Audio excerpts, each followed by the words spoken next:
pressure on them, whatever. They freak out, they just throw the ball, or they throw it across the middle, and next thing you know, it's a pick or whatever. He's really good. Pretty good. And he'll take off and run too, and he's not afraid to do that. And this year he's playing a little bit of defense too, which is wild. Doesn't he? Yeah, I think. Good evening, ladies and gentlemen, and welcome to Wahoo High School, home of the Warriors. A special welcome to our guest tonight from Mount Michael Benedictine High School. The Trailblazer Conference and Nebraska School Activities Association promote good sportsmanship by students, athletes, coaches, and spectators. We request your cooperation by supporting the participants and officials in a positive manner. Profanity, ethnic, sexist, or other intimidating comments or actions directed at officials, students, athletes, coaches, or team representatives will not be tolerated and are grounds for removal from the facility. Thank you for your cooperation and good luck to both teams. Big, strong kid, and when he runs the ball, he's looking to run somebody over. He's a pretty tough character. What I think is crazy is like 21 points they've given up. Like that's well, and insane. one of those touchdowns is our freshman against Auburn. Yeah. The two touchdowns that were legit were last week against DC West. They threw it around and really. Yeah, it was kind of a game there for a little bit. Oh, they were up 7-0 to start the game, and then we went up 21-7 right away, and then they scored again on some long.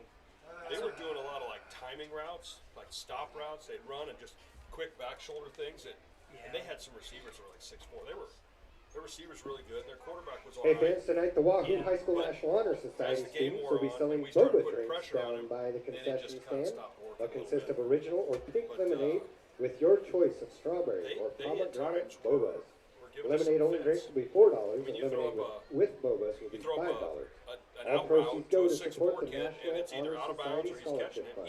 So go by their table near the concession area and purchase a cool refreshment for the game. It's kind of interesting. This game game I feel like could be close for a while, but we'll see. Mount Michael's, I think, are pretty improved from what they've been. Yeah, no, this year they're way better than they have been in the past. Since they've moved down from Class B. Yeah.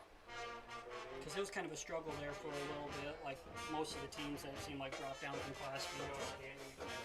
Yeah, some schools think, you drop down from Class B, it's C1, but it's like, sometimes it's a little tough. The top end of C1 is as good as anybody in B up to their good teams too, The only difference is we just don't have those giant kids walking around that the Class B powerhouses do. I still think Wahoo could be pretty competitive with quite a few of those teams in Class B. I think if we played a Class B schedule, until you get to the Gretnas and the Elkhorns of the world, that's where things go. All right, now it's Class B. You guys are the small potato, but I think this team, last year's team especially, our 2019 team that won it, they could have beat 2/3 of the teams in B. But it's tough. You get up there and you got. Yeah, this year would be a little bit difficult. Those Metro Class B teams are. They're basically, and you look at those teams, they can play Class A up until, this year they could probably beat a good Class B team could probably beat a lot of Class A teams, but there's one Class A team nobody touches right now. Ben Saunders Medical Center is our Booster Club sponsor tonight, and they want to thank you for attending tonight's Pinkout game. They also would like to take a moment to encourage all the ladies to talk to their provider about when to schedule a screen mammogram. Remember, early detection saves lives. They're going to get destroyed by them because they're supposed to be really good programs too. I don't know. Maybe Westside has played. I don't know. It'll be interesting. We'll see when they get it'll be interesting to see what happens next year when they do that new format for Class A and stuff. 99.3 FM, WahooRadio.com, Saunders County Online, and the Wahoo Athletic Booster Club want to say thank you for being a part of our broadcast and to thank the sponsors who are a great part of all of our activities. JEO Consulting, Wahoo State Bank, First Bank of Nebraska, Saunders Medical Center, Wahoops, Union Bank and Trust, Woodsmith Builders, Simon's Home Store and Retire Path Advisors, Estudillo and Verbral Families, Titles and Scooters, Wahoo Dental Associates, Saunders County Chiropractic and Acupuncture, Rivalry, Berkshire Hathaway Home Services Ambassador Real Estate Tammy Bennett, Sid Dillon of Wahoo, Hardy Acres, Wahoo Concrete, Edward Jones, Josh Kruger, Shutt Electrical and Contracting, and Tim and Seth Molly Construction.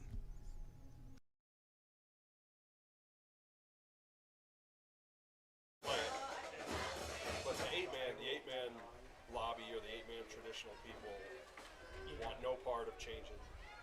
But it's just. Well, it's kind of like a Nebraska thing, or the six-man football, I guess, is more like six-man was invented in Nebraska, yeah, but like eight-man kind I of think, is too. I think 8, because like David City right now struggling. Yeah. Grand Island or not, Hastings Central, St. Cecilia is going to go 8-man next year. Aquinas is I was going to say they're going Oakland 8-man. Craig is going 8-man. Those are powerhouse Class C2 programs. Yeah. But if you were to say, all right, we're just going to go 9, it's the same offense, the same defense, the same football theory. You're just dropping your tackles, but 8-man mafia never allowed that to happen. And it's really too bad that those schools are moving down to 8-man because, like, I know a lot of those, like, I know Aquinas for sure, like, those schools don't want to go down to 8-man. It's more they just don't have kids. They don't have the guys. Oakland's And 17 Oakland's years the in a same row way, making the playoffs. They've won it. 19 when we won it. They won it. And they've just been powerhouse every year. And what was it? Up until 2 years ago, Aquinas, I think they made it every year since like 1999 or 2000 or something like that, like 20-some years in a row. Yeah, Mimic's got a whole pile of state championships. Yeah. And stuff. But yeah, talking with my sister lives in she's talking like, well, it's not just the sports programming. The school is feeling the crunch. There's less kids in the building. Yeah, they've kind of got some administration issues right now. Yeah, I think there's some drama going on over there. You know when we're going live? That's what I was just about to Hey, ask. Tim. Producer Tim. Is he over there? Yeah. You know when we're going live? I'm streaming and recording right now.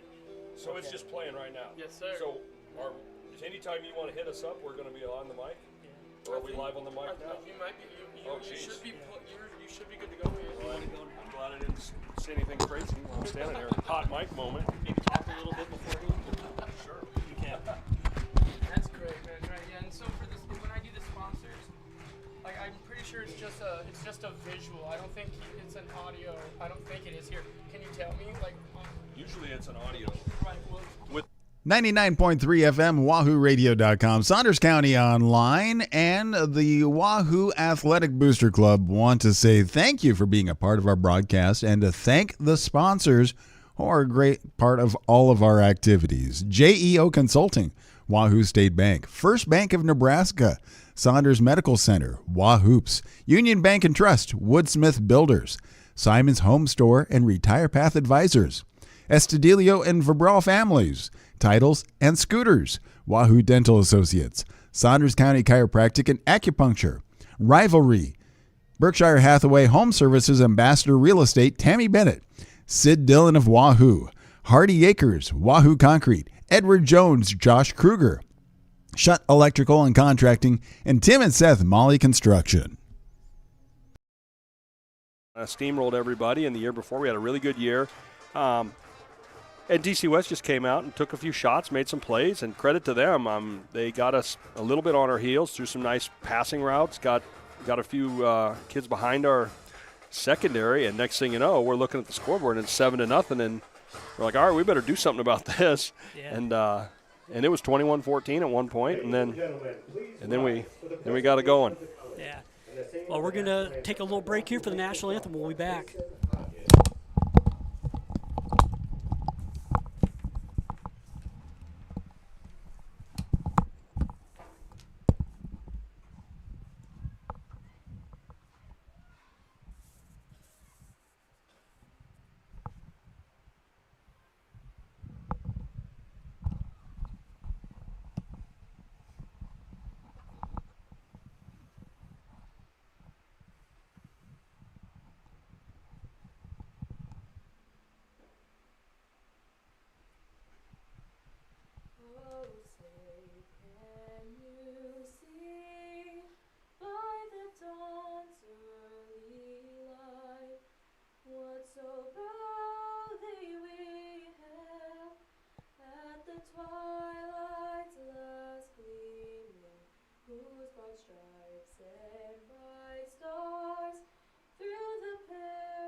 Mason Hodges with the wonderful rendition of the anthem there.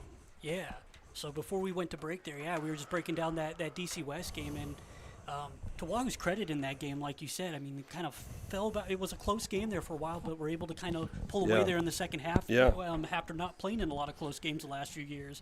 Yeah, they took they chewed up half the first quarter, just plunking away down the field, and then halfway through the first quarter we're down 7-0, and that's not the recipe anybody wants. I mean, you don't want people chewing up the clock on you and then going down the field and scoring, but the thing that we really didn't, the kids didn't crack, they didn't lose their composure, none of that stuff. Went right out and scored on the first play of offense with a patented Kip Brigham one-play drive, and then, offensively, we were really good all night. I mean, we were scoring just about it. Well, I'm trying to think. I don't think we punted. We turned it over on downs with the young guys. But I don't think our offense really sputtered that much all night. The thing that really, once we got some wrinkles worked out with the defense, that's where, once we got some stops on them, that's where the tide kind of shifted a little bit. And then the fatigue of a long night, the fatigue of a long game when we run the ball so much, that always wears on a team, because a lot of those kids play defense and offense. So if you're out there trying to chase around Jace and Kip and Landon and Caden Christian, all these playmakers, Eli Shada, and you're getting pounded on, that's demoralizing. So it's tough to then come out and try to answer on offense. But overall, once that kind of weird start, last week I was talking to the people who, any score feed, you sit there, you're looking at the score feed app, and all of a sudden it's like, is that right? Wahoo's down 7-0, and then it's like, yeah, they really are, and then, they're only up by one touchdown. What's going on in Wahoo? And then, everyone's like, okay, now they got it under control. But so everybody, including I'm sure these Mount Michael guys, were dialing up that film of DC West, going, all right, what did they do to score on Wahoo? Because last year, I don't think our varsity defense gave up maybe 3 touchdowns all season. And we were on pace to do that same type of thing this year. But they found a way to find some holes in the defense, and credit to them. But, it over a long game, over a 4-quarter game, it takes lots and lots and lots to hold down a team with such a powerful offense. So. Yeah, and just looking at this Mount Michael team going into this game, it's going to be another tough one here tonight. And they've got 2 good running backs in this Jed Ramold and Brody Quintelevin. 615 rushing yards, 9 touchdowns, and 439 yards and 6 touchdowns. I'm sure Wahoo's been looking at them this week and seeing what they can do to kind of stop that run game. A defense that's only coming in here with 21 points given up through 4 games. Yeah, absolutely. I'm sure, Coach Iverson, our defensive coordinator, does a great job adapting every week, every play basically to what's going on out there. And he, in looking at some of the film, they're very heavy run team. They usually have 2 tight ends, usually have 2 running backs, and anytime they split out and they go to, like a 10 personnel or an 11 personnel where they've got a lot of wides and just 1 back, they're probably throwing the ball or screening the ball. So he's going to have those tendencies in his brain. And usually when teams line up in a formation, he's already calling for what the play is, because he studies that film and he knows Mount Michael as much as anybody does by the time you get to game time. So when they line up in a set, now there's no way you come into this game as an opponent and not have some wrinkles or some tricks in the bag that you want to pull out. Sure. To try to catch us, but usually teams fall into their tendencies when the bullets start flying. You go back to what you know best, and you go back to what you've practiced and all that. So double tight, heavy, strong formations are going to be a lot tonight. They're just going to line up and try to find the gaps, and they might even audible shift to try to find an open gap. But so far this year, our defense has been dynamite. You got 2 kind of weird spots last week, but it's been an interesting year, because we lost so many guys to graduation last year. A couple of them are sitting here in the stands, to a team that was as good a team as you'll ever see in C1. And now we got all these new guys stepped up, and so far they've really rose to the occasion. Mm-hmm. We're getting ready for the kickoff here, and it looks like Mount Michael, they are going to be kicking off here to start. In the back for Wahoo, they've got not Harrison Kruger, but they've got Kip and Landon. Kip and Landon back to return. And it looks like they were playing up tight, and once they shifted out of their huddle, our guys went back to the regular formation. Don't want to give up an onside. Blaze Beller back kicking for Mount Michael to start this game. Ball's kicked to That's a Landon good kick right there. Into the end zone, so Wahoo's going to start at the 20-yard line. Yeah, touchback. Can't give up any return yards if you kick it in the end zone, and that's a strong leg right there. Yeah. So now Mount Michael's got a pretty good soccer program. Probably one of I'm those sure. guys from down there. And really, a program that's got a lot of tradition. I mean, Killer Kane back in the 90s ran some crazy good teams through Mount Michael, and they're just trying to get that tradition back. And this year they've been pretty solid. Wahoo starts out in the shotgun. Jace Kaminsky at quarterback. We're seeing shifting to see what the defense does. How do they react? Kaminsky hand off to Kruger. Kind of coverage are we getting? Side. There's Kip. Gets out to the 30-yard line. And these early downs are huge because you got the coaches over here to our left watching the fronts. Mount Michael runs a 33 stack. It's similar to what SCOTUS runs, Aquinas runs. It's a very traditional, very straightforward. And a lot of times you're seeing slants. You're seeing a Mike backer blitzing all the time, one way or the other, depending on where the nose guard goes. Kaminsky now on first down from the 31-yard line, hands it off to Kruger out of the shotgun.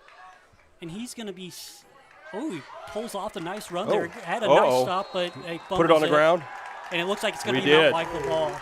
Kruger had a good looked like he was going to get stopped there, and then Kit Brigham looked like he was going to get stopped there, and then kind of broke a tackle, and then ended up losing the ball around midfield, and Mount Michael with a nice recovery. Yeah, fighting for some extra yards. That's always tough when you're fighting for that extra, foot or 6 inches, and somebody comes in and punches it out. Okay, now it's time for the Warriors to bow up and see what they can do on play some defense right here. You're going to see pound, pound, pound, right? Coming right out the gate, double tight with an offset fullback. Mount Michael with the run. That's by number 27 there, Jed Ranald. Gets out to about the 40-yard line on a run up the middle there. It's going to be about a 3-yard run, 2nd and 7. Yeah, you had Mateo and the Krieger brothers piling in there to make that stop. I mean, our base front this year is primarily a 3-man front, even though they can walk up into a 4, they can make it into a 5, whatever. But the defense is super flexible, and now we're switching out to almost a little bit of a pass type of front or defense. Will Scheiber at the quarterback position out of the shotgun. He's going to pitch it there to Jed Ranald. He goes to the left side. It gets to about it's going to be 3rd and 3 at the 35-yard line. So manageable 3rd down here for Mount Michael. And I think we're going to see a lot of those, again, that Ranald and Quinlivan or whatever, Quinlivan tonight because, I mean, they're majority of the rushing yards for Mount Michael. Very run-heavy team. Yeah, and, they're in a good spot here, 3rd and short. And this is probably 2-down territory because you can't kick a field goal from here, and punting's not really much of a gain. So they really got 2 downs to get 3 yards. Will Scheiber, again with the handoff to Quinlivan. There we go. All right. And it's going to be close here. They got a little bit on there, so 4th and 2, the 34. There's no reason to think they're going to do anything other than now. They do have a really good kicker, I suppose. If they were another 10 yards downfield, they might kick a field goal. Try a field goal, yeah. But they're on the 34. I don't know if they got a guy that kicks 141 or not. Yep. But looks like they're going for it. See what Wahoo can do here again. Really good defensively if they can get a crucial stop here after that turnover to start. Will Scheiber, he's going to take it under center this time. It's going to be passed out to Brady Quinlivan. Oh, he runs across field. And Wahoo, they get up to, and Mount Michael, they get the first down there. They're up to about the 25-yard line. Initially had him bottled up play side, and then he cuts back and avoids a tackle for a loss and is able to get out that backside. Yeah. Backside players, they always coach them to stay, wait for the boot, wait for the reverse, wait for the cutback, and sometimes you get pursuing, you get excited, and you kind of over-pursue it, and then when the action cuts back, you get caught a little bit. So Mount Michael, they're down to the 23-yard line now. Heavy dose of Quinlivan early on. We'll see if he gets the ball again. Scheiber, hand it off. Yeah, so that far, one goes up the middle. Yeah, they've run a little trap. They've run a toss. They're off tackle. They're basically trying to hit every spot along the line. So you can't just line up and take away what they do. They're gonna hit something in every gap. Our offense is the same way. Coach Fox has a running play for every spot on the field. Knights get 4 yards there on a pretty tough, gritty run. So 2nd and 6 here from the 19. Will Scheiber in the shotgun. 2 backs to each side. Quinlivan takes the handoff off the left side. Another good gain for him. Yeah. Going to be close to that first down. Yeah. 3rd and 3. And I don't know what their theory is, if they're going for it tonight no matter what, they're close enough now they could kick in basically a fairly makeable field goal considering how good their kicker is. If we can stop them here. Yeah.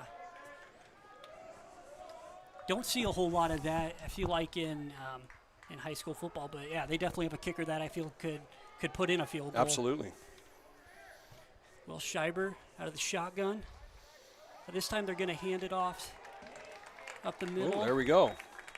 Good stop Short there. gain, but we got him. 4th down. That so was ran by Jed what to Rambold do for Mount Michael. I don't see a kid with a T running on the field.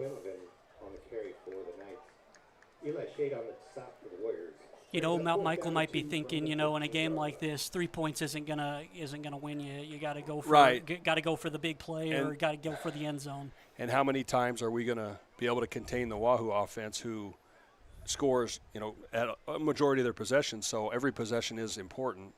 And if you're just getting 3 and they're getting 6 or 7, then it's, they're coming at it. They're going for it. So same thing, double tight set. Will Scheiber under center. Hand off to Ramwold.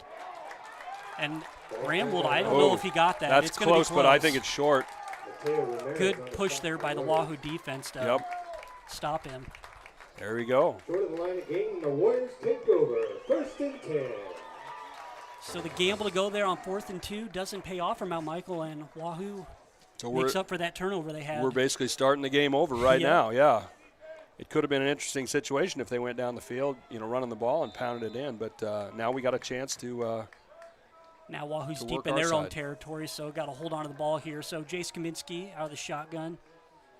He's going to roll out to throw. Nice. He's going to hit Josh Fox there, off the left side. Nice route by Foxy there. He was open right away and then turned and kind of broke to the sideline, and Jace just drops it right in the bucket. And like you kind of were mentioning before we went on air, Kaminsky really just efficient quarterback, and you could see that on that type of play. He'll sit there and wait and roll out, and if Josh was covered, he'll just tuck it and get 4 or 5 or whatever he can get. He's a deceptively good runner too. Kaminsky out of shotgun. He's going to hand it off there. That ball, I think, was on the ground again. Yeah. I think there was a little bit of a miscue with the handoff to Logan Kelly there, and by the time he gathered himself, there was a defender right there. Luckily, Wahoo was able to hold on to it that time, so a little bit of ball security issues in the early going for the Warriors. See if they can get that kind of cleaned up a little bit here. Yeah, you wouldn't think on a nice fall night like this. It's a little warm, but other than that, there's no reason for the ball to be slick. Kaminsky out of the shotgun. Got Brigham to his left side. He's going to hand it off to him. Brigham, nice cutback. He's going to. Oh, wow. Wow. And he's gone. Wow. Yeah, this one's making the Instagram tonight. Holy crap. He moved in every direction you can move in the pile, forward, back. He turned into a Tecmo Bowl character, and then he hit the gap, and there was a free safety there that tried to catch him, but And then just went 87 yards. He was able to just turn on the jets. Yeah. That's a. So what looked like was going to be about a 2 or 3 yard gain turns into an 87-yard touchdown run there. That was beautiful because it really looked like 3 yards in a cloud of dust. Get what you can get. He was hopping around in there and then hit the jets, and that's just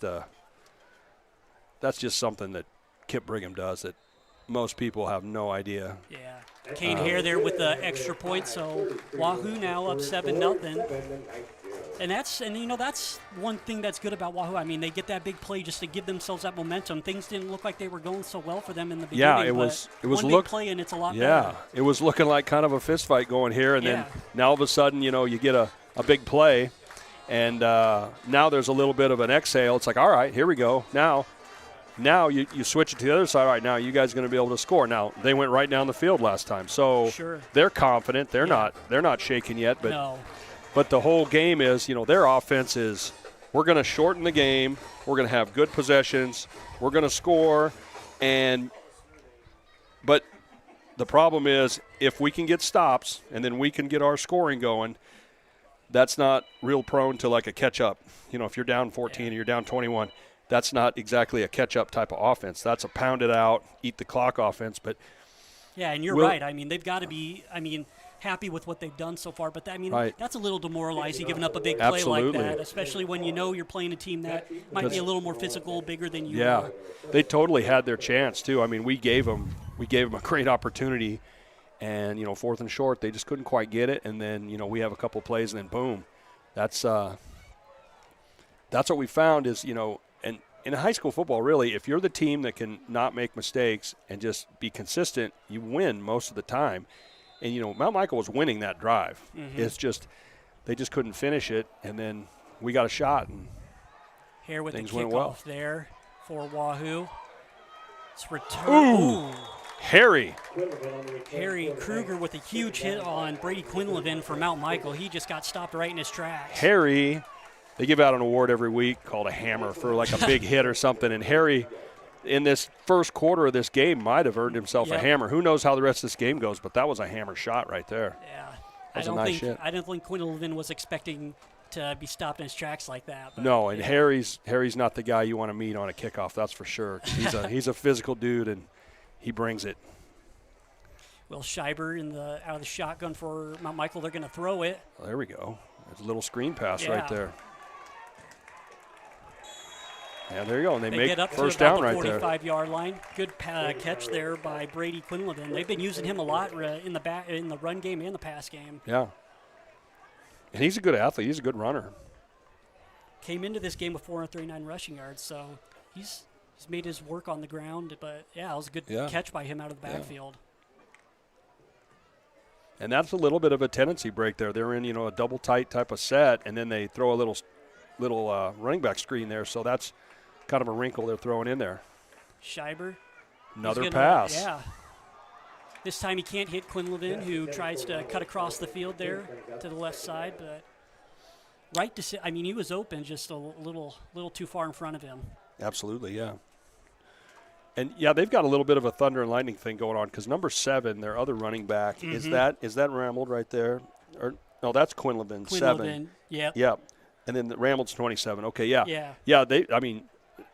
Quinlivan's fast. I mean, I'm watching film on the Fort Calhoun game, and he's a really quick guy. And so they've got kind of a power guy, and they've got kind of a speed guy. And right there, they give it to Rambled up the middle, and gets past midfield. And he gets in the open, and he's a tough guy to catch. He's like Kip. He's a speedy dude. Mm-hmm. So Mount Michael for the second possession in a row, past midfield here. Have a manageable 3rd and 2 here. We'll see if Wahoo can stop them. They had a 4th and 2 last possession, so see if it's a similar outcome. Yeah, I think if we can, hopefully we can get a stop here because at this point in the field, at the positive 47 there, it's probably not a go for it time because it's not that deep in the game, and that is punting distance there. But let's see if we can get a stop right here. Scheiber out of the shotgun. Passing game again. Oh, at Eli Shada. Shada with a gobbled huge him sack. up. That was huge. Kind of was an awkward exchange of the ball. He didn't catch it cleanly, and then Eli was right there to and Shada sack got him. through quick, and and they're going for it. They're throwing. They're trying to throw it downfield. They ran a couple pass play. I mean, 3 pass plays on that drive. So they were kind of opening up the playbook a bit. Jed rambled back to, or not? Yeah, Jed rambled back to receive or going to kick off here for Mount Michael. We got Kip and Landon back there ready to. For Wahoo. It's tough. We'll see if they kick to him. I don't know why a guy wouldn't just punt this ball out of bounds, but yeah, and that's what they do. A little bit of a shank right there, short one high to the right, and there you go. I mean, that would have been about a 10-yard return for Kip and Landon, and they would have got that no matter what. So probably a strategic move on Mount Michael's part. Just punt that thing out of bounds and live to fight another day. Yeah.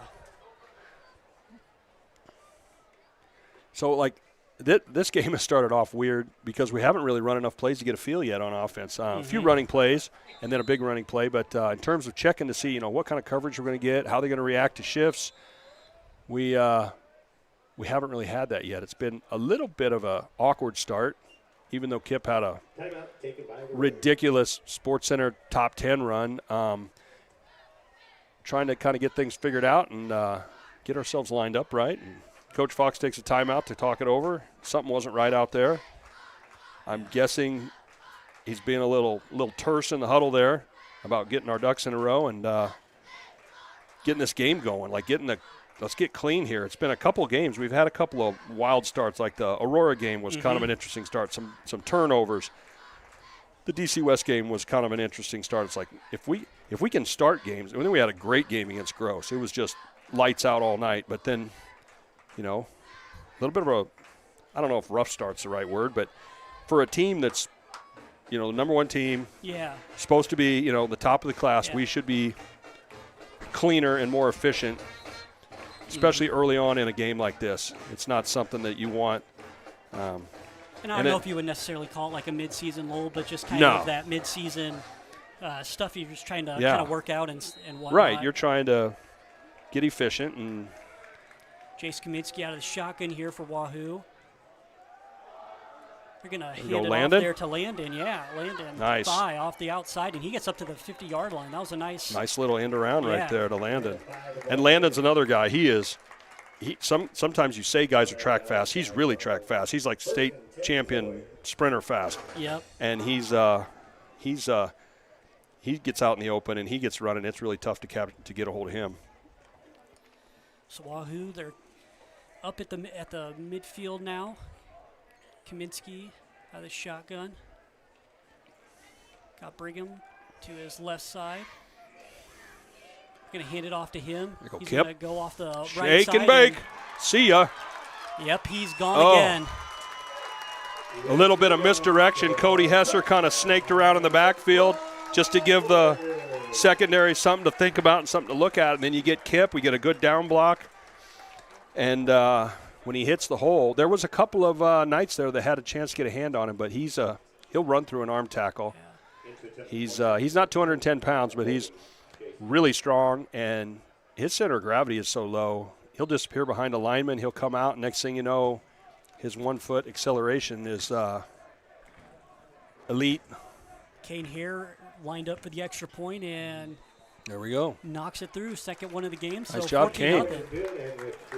Yeah, and so that's 2 now 50-plus yard runs for scores now for Brigham, and I feel like that's kind of like his specialty. I mean, he's just a big play type of guy. Yeah, he is. He's a big play guy, and, we've had games where we grind it out and pound it out. 2 years ago, Broken Bow came in here when these guys were all sophomores, and we had an absolute hammer fight with them to the very last minute of the game. And it was exactly that. It was 3 yards here, 3 yards there, 3 yards here, 3 yards there.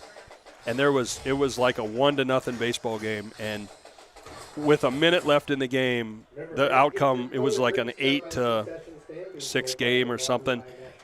The outcome was 100% up for grabs. And those are the kind of games that really build your character, when you can win that kind of a fist fight. And early on, this game was showing some signs like they're going to take it right to us. And they probably watched that Broken Bow film because their offense isn't terribly different than broken bows. It's just a lot of pound, pound, pound. We're not going to make a mistake. Will you type of offense. And against a lot of teams, that wins you a lot of games. Just that discipline at the high school level. But then when you get another team that's disciplined and also they've got some, some pretty good talented players, some explosive players, then it's changes it a bit. Hare kicks it off. It's going to be returned there by Clint Levin. He gets around on the left side. Ooh, he's going to get up. Yeah, he's going to get up to the 35-yard line. It's a shifty little dude right there. Yeah, gets up to the 35-yard line. Yeah, looked like he's going to get stopped there at the 20. Yeah, I'd love to see an instant replay on that because it looked like we had a little bit of a crease and some guys running down the field. And if you're running a lot of guys run kick returns to their own sideline just for whatever reason, but to hide in all the same colored jerseys. But there was definitely a little bit of a crease in our lanes over here, so I'm sure they'll be talking to those guys off the field about getting in your lanes because they can watch the video on the sideline now. Will Schreiber, 2 backs to both sides. Out of the shotgun here for the Knights. Going to be a flag here. There we go. Looks like it's going to be a false start. Yep, we lined up, and then we shifted to a different front, and one of their guys just kind of got excited. Because that's the other thing about these offenses. They're very disciplined. You do this, do this, do this, do this, but then all of a sudden something moves in front of you. You think, oh, my guy just moved. And then you get a little antsy, and that's where those false starts come in. So a Knights team trying to kind of get something going here on offense. They're backed up here on the 30-yard line, 1st and 15. So we'll see how they operate out of that. Will Schreiber out of the shotgun, 2 backs to both sides. He's going to hand it off there to Jed Ranald. There we go. And Wahoo nice just job. With a pile of guys. Nice job up front. Everybody staying home. Wall of defenders there. Yeah. You stay home, you box them in, and then here come the linebackers. That was a nice job. Nice little negative play there. And this is – it's super cliche, but it's a big drive because we're at a point in the game where we had a couple of explosive plays, and their offense isn't really built for scoring a lot of points quickly. You're at a point in the game where if we can step on them here and get the ball back, then there'll be some second thoughts. And that's where you start getting some real heavy momentum in the game here. If we can play some good defense right now. Knights out of the same formation, out of the pass right here. Backs, yeah. Oh, see ya. Caden Christian. Caden Christian with an interception and gets down to about the 2-yard line. That was awesome.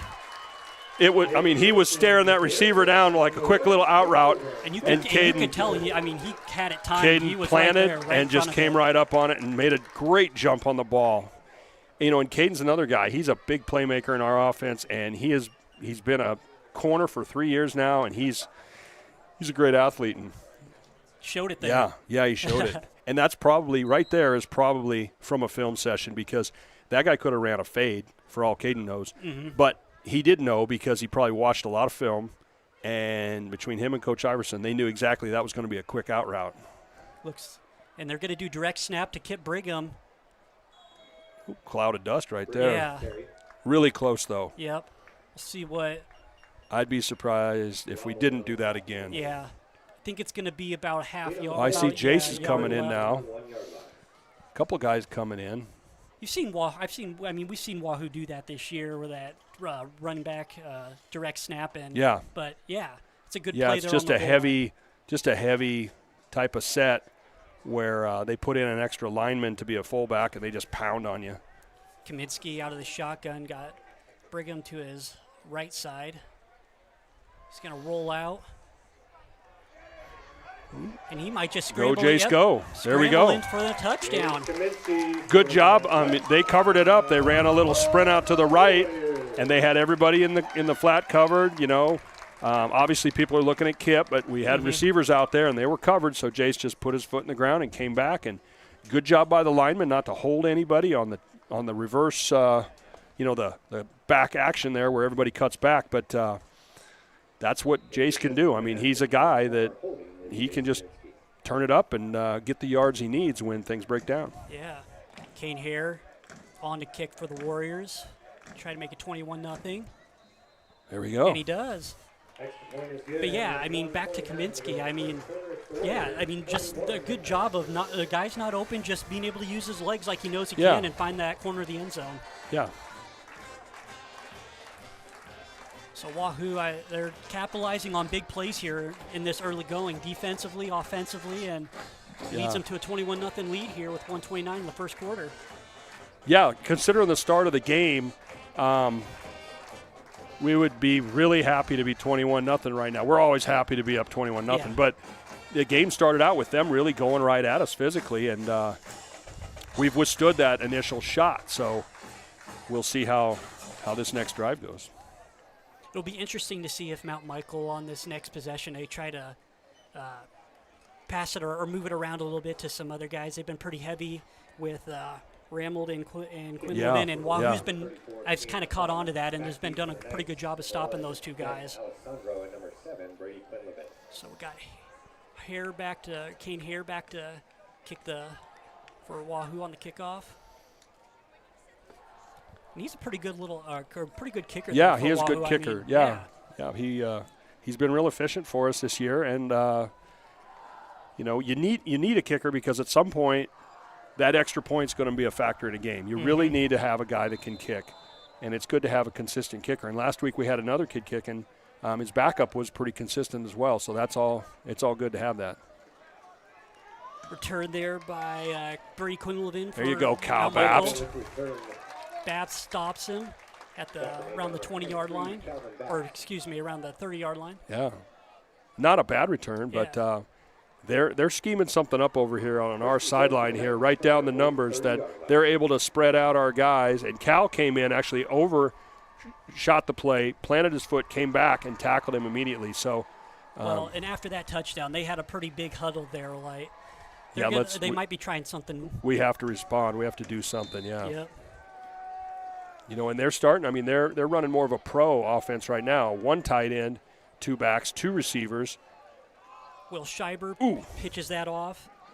Looked like we might have one in the backfield, but Jed Reynolds there. We got him right at the line of scrimmage, maybe even for a loss there. Yeah. Logan Kelly was on a blitz on the outside, and if he would have went wide, Logan would have had him for a 4 or 5 yard loss. They credit Harrison, I think Kruger there with the tackle. Yeah, and the guys up front have done a good job. When there's only 3 of you up front, you have to try to get double teams because those linebackers need to run free. And if you got a guard or a tackle coming right at you, it's tough as a linebacker. Will Schreiber, handoff up the middle, and good run there. A little trap right there. It's a misdirection. That was given to a new guy, Charlie Lahirix. Takes the ball there for Mount Michael, so getting a new guy a touch on the ball here for the Knights.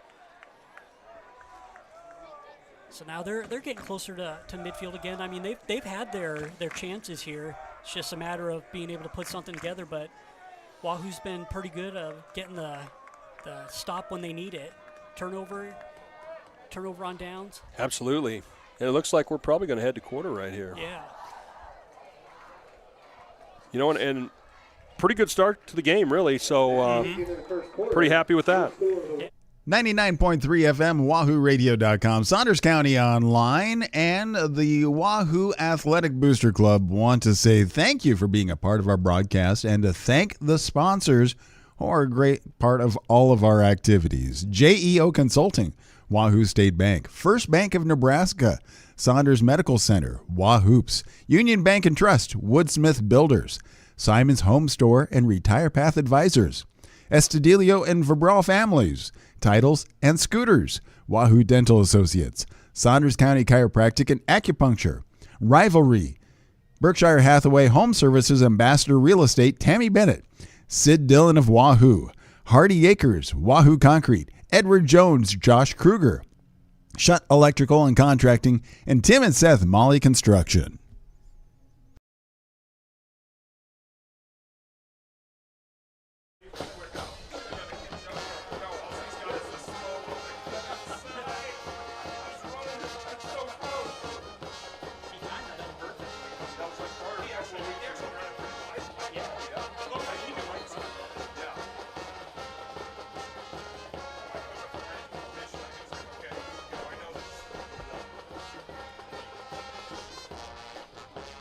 All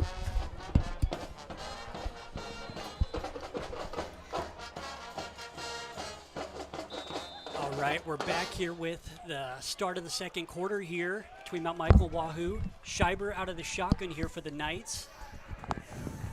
He's going to fake the handoff, roll out. Pass is going to be incomplete there. Yeah, good coverage by Fox there. He was right on top of that guy.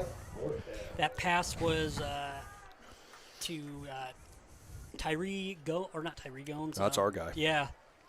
Charlie LaHirks there for Mount Michael. That'd be great if Tyree caught that. Yeah. That'd mean we got a pick. Yep. Yeah, I think if they're going to line up and throw the ball, it's probably something that they've seen on film, because the 8% of the time they do that, it's one of a handful of routes, so those guys were probably drilled into their head. When you see this, here comes this quick out route, or here comes a little pass in the flats to the running back. Ooh. Jed Reynolds with the punt there for Mount Michael, and Wahoo's just going to fair catch that. It's going to roll back to the 20-yard line there, or into about the 19-yard line there for the Knights. Harry introduced himself to the up back on that punt, and he just about threw the up back. Yeah. I don't know if that was – it was close to a blow. Was that their running – was that their it was the running back, yep. Yep. He chucked him back, and he almost blocked the punt with the back of his head. So that's a tough spot when you got Harry bowling down on you and you're trying to protect the punter. But now we got another chance here on offense. Let's see. It would be nice to grind out about a 3 or 4 minute drive, but I know what could happen. It could be a 5-second drive, but I think Coach Fox has some time in mind. Kamitsky out of the shotgun here. He's going to drop back and pass. Well, maybe not. Oh. He tries to hit. Kind of threw it in Kip's direction. Kip he might have been kind of throwing it out of bounds because he knew that there was not much going on over there. Kip almost made a play on it. Yeah. But yeah. And most of the time, Chase rolls out and he sees there's really nothing there. He's gonna make sure no one else is getting the ball other than our guy or the sideline or the ground or whatever. So he's a really efficient manager of the offense. Kaminsky here. He's going to be out of the shotgun. Brigham to his left. Oh, shift to the right. Yep. And then now we're seeing their front shifts over to our shift. So. Ball's going to be handoff to Brigham. He goes to the left side, cuts back. There we go. Good gain right there by Kip. Just a patient. He wanted to break it to the outside, but he's also patient enough to put his foot in the ground and get back up inside. Good. Yeah. I mean, and that was a nice 6-yard gain right there. 7-yard, yeah. Gives us a very nice, manageable 3rd and 4. Yeah. Brings up 3rd down and 3 from the 26-yard line. So Wahoo now in a very 3rd and manageable. Kip Brigham in the shotgun. Or Kamitsky in the shotgun. Brigham to his right side. Kamitsky's going to toss it out to Kip. There we go. Get to the edge there and get the line to gain. Uh-oh. And Kip Cut might back. be gone. Cut back. The starting gun went off, and he's gone. So that's going to be a 74-yard run to the house there for Brigham. And that goes on the books as a passing touchdown, I believe, because that was kind of a forward swing pass type of play. Yep. So there's a little passing offense going there, but it's basically like a toss to Kip. Yeah. And great job by Kip. He had kind of like the last run over here. He had some patience. Yeah. Came to our side, to the Mount Michael sideline. A lot of action there. He cuts back, does a little hopping, a little jump cutting. And then when he turns on the jets, the pursuit drill that you do in practice at least once a week if you're a good defense has to come into play. And if you don't take a good angle on Kip, which means you're basically running towards the goal line on the other direction, he's going to outrun you. And they've got some dudes over there that can run. And Kip just when he hits the gas, it's just a different situation. Kane Hare knocks through the extra point for Wahoo. Warriors with a 28-0 lead, and Brigham, he's just making a lot out of plays that look like there's going to be nothing out of them. Yeah. He's just doing a very good job. Really, on the ground. All these plays he's made tonight are very, exceptional type plays. That little hop around Tecmo Bowl thing he did earlier in the game, that you could take that play and you could make that the Kip Brigham Gold Star highlight type of play, because that's what he does. He will put his foot in the ground, hop around this guy, run through that guy, spin on this guy, and then when he gets down the sideline or he hits the Jets, and then he outruns everybody. So he does just about everything there is to do on all these big plays. Because type of play you almost see like in a video game or something. It is. He's a Tecmo Bowl guy. He's like Bo Jackson from the Tecmo Bowl days, or Walter Payton. He's hard to defend because he's just got so many. Yeah. And, he's not a big, tall – he's hard to find. In the scrum, he'll come shooting out of that scrum, and you got no chance because he's full speed in 2 steps. He keeps a very low center of gravity. Yeah, and he'll disappear behind the lineman, and he uses his blocks really well. He sees – his vision on the field is fantastic. And he's fast as heck, so check the box. Kane Hare here, back to kick for Wahoo. Ooh, is that out of bounds? Oh, staying in bounds. There we go. Stays Get on him, Cal. There. Cal Babst. Cal Babst with a hit there. Cal Babst might have just took that hammer from Harry. Brady Quinn. That was a that was a shot. Wow. That was one of those where your shoulders hit the ground, and that was the first thing, and then your butt and your feet hit the ground. That was Cal Babst exercising some demons right there because they've been keying on him because he's been a big player for our kickoff team this year. And I'm guessing on their kick return, they're saying, well, watch out, 23. He's coming down the field, and he likes to hit, so let's double him up or let's get him out of the lane. And, he found it there. Cal Babst. Michael backed up deep here. Will Schreiber out of the shotgun. He's going to drop back to throw. Good pass over the middle and just dropped there. Had a receiver right there, right up the middle. Would have been a nice play. Would have been about a 25-yard and that was completion right there. Derek Brewer, he had it in his hands, just couldn't pull it into his body. And I think, they're probably maybe taking a page from Coach Troy over at DC West. I think your passing game needs to be quick because if you give our guys a chance to get a rush on you, they're going to get to you. Play action and, slow developing pass plays are going to get your quarterback gobbled up. But that was a nice play right there. Yep. And they just missed it by a few inches. Schreiber with the handoff. And there we go. Yeah, that time Jed Reynolds didn't go anywhere. A little bit of room, but here comes Harry. Yep. Kruger, Kruger with the Games like this are nights where you see number 31 around the ball a lot, and you see a lot of physical plays, like Cal Babst making that hit. Tonight is a physical type of night. It's built up as that, and Coach Iverson likes to say that you're going to know when you're playing Wahoo because we're going to be physical, we're going to play fast, and we're really going to get after it, play fast and physical. And so far, the defense has lived up to that billing. Schreiber out of the shotgun with Remold to his right.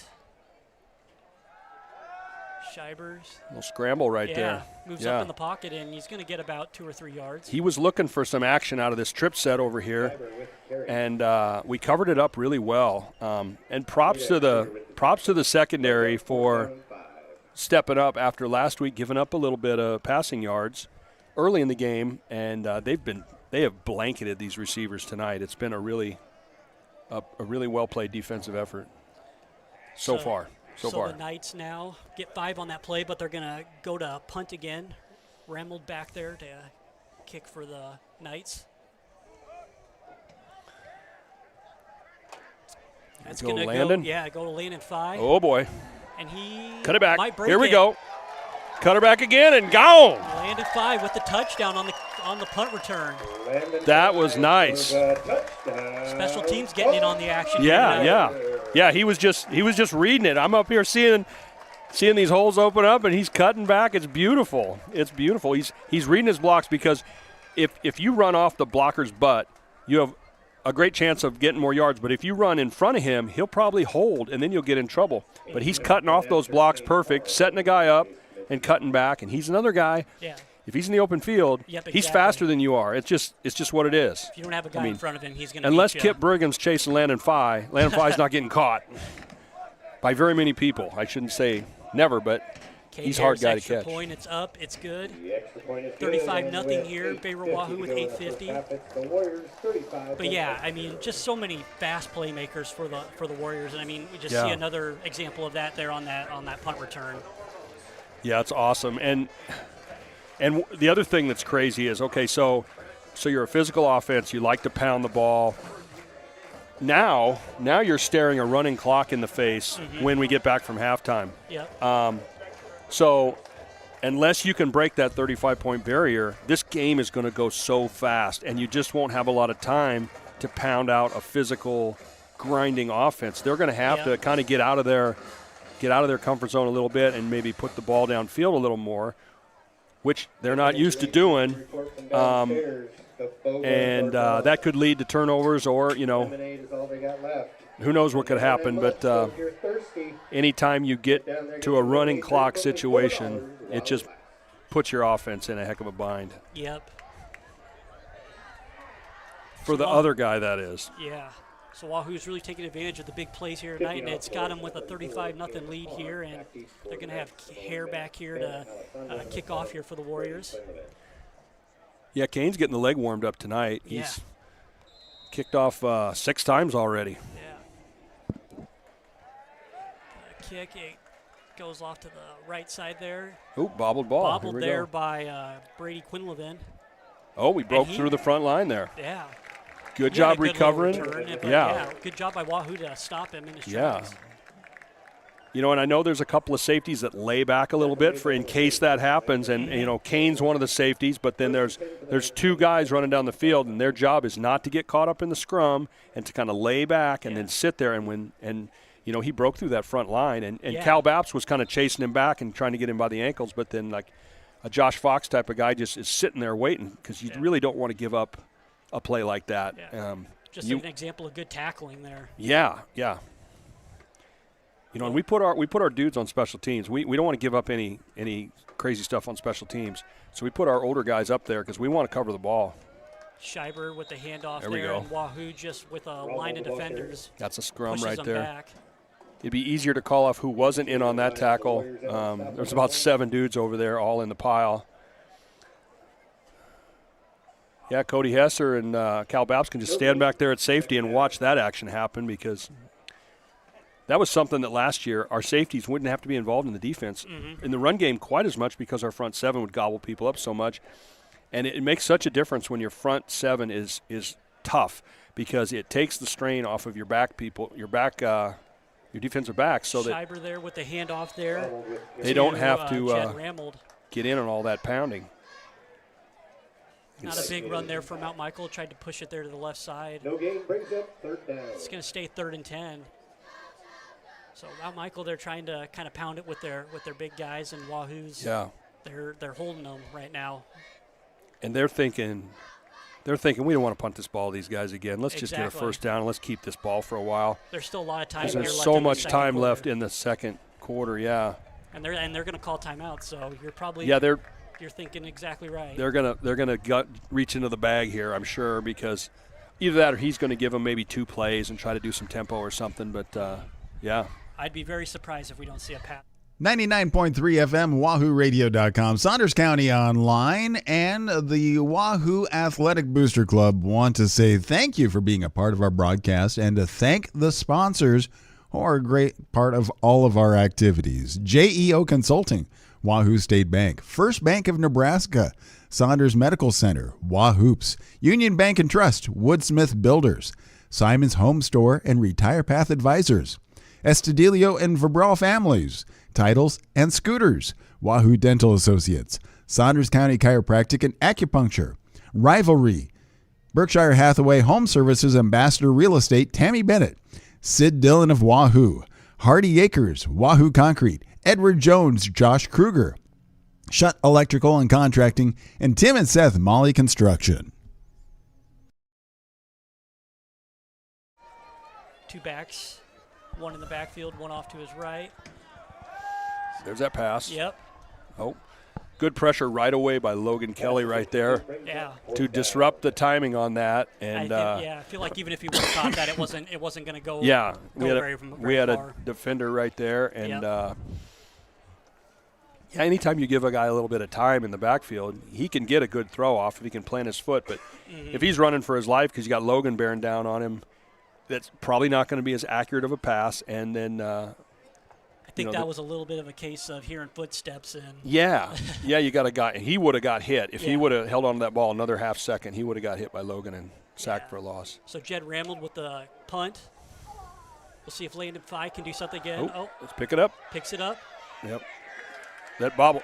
He's still on his feet. Oh my gosh, what's going on here? Back. There we go. A little too much. Yeah, a little too fancy there that time. A little too much Roger Craig trying that stuff, but he's one of those guys that if he spins around and goes the other way and gets a step on you, but he tried a little bit. Mm-hmm. He tried to make a play. That's going to take away from his yardage totals there. He got a little negativity there. Yep, lost about 10 or so yards on that punt return. On that punt return, but he's still that type of guy, though. I mean, it could maybe end up in a negative play, but I mean, he could also break a big play, something like that too. So I guess it's just kind of the consequence that you have with a player like that.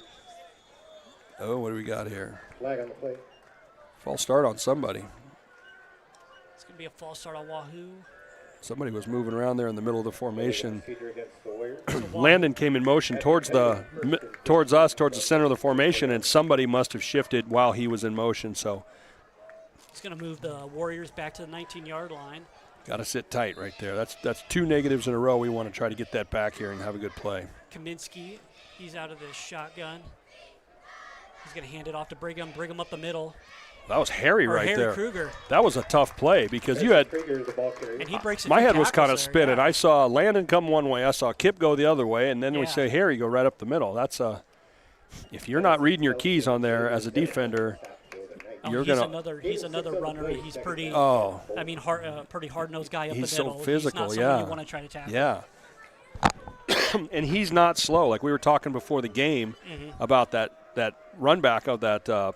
Interception, tip, fumble thing at Ashland. He ran it like 75, 80 yards, so he's not slow, but he's definitely hard to bring down because he's such a big kid, physical kid. Handoff there up the middle to Brigham. There we go. Somebody caught him right there in the middle of the formation.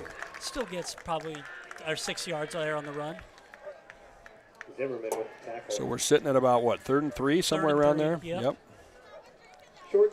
Our fancy digital gauge over there on the sideline must have had some electrical issues or something. Usually it says how many yards we get to go. Got one of them fancy ones over there.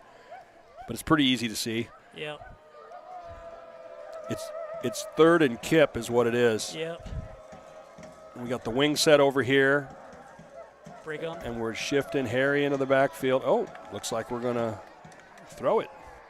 Throw there, and it's going to be Was he out? In or out? That was a too, great catch by Fox, but I think he might have been out of bounds. It looked like he was trying to get the toe touch, but terrific catch, just a little bit out of bounds. Yeah. And we might see our punter. For the first time. Is Caden going to come out and what do we got here? 4th and 3. Looks like Jace is in the game. We're gonna get this ball. We're going to get this play right here. So Kaminsky, he's going to come out of the shotgun with Brigham to his right.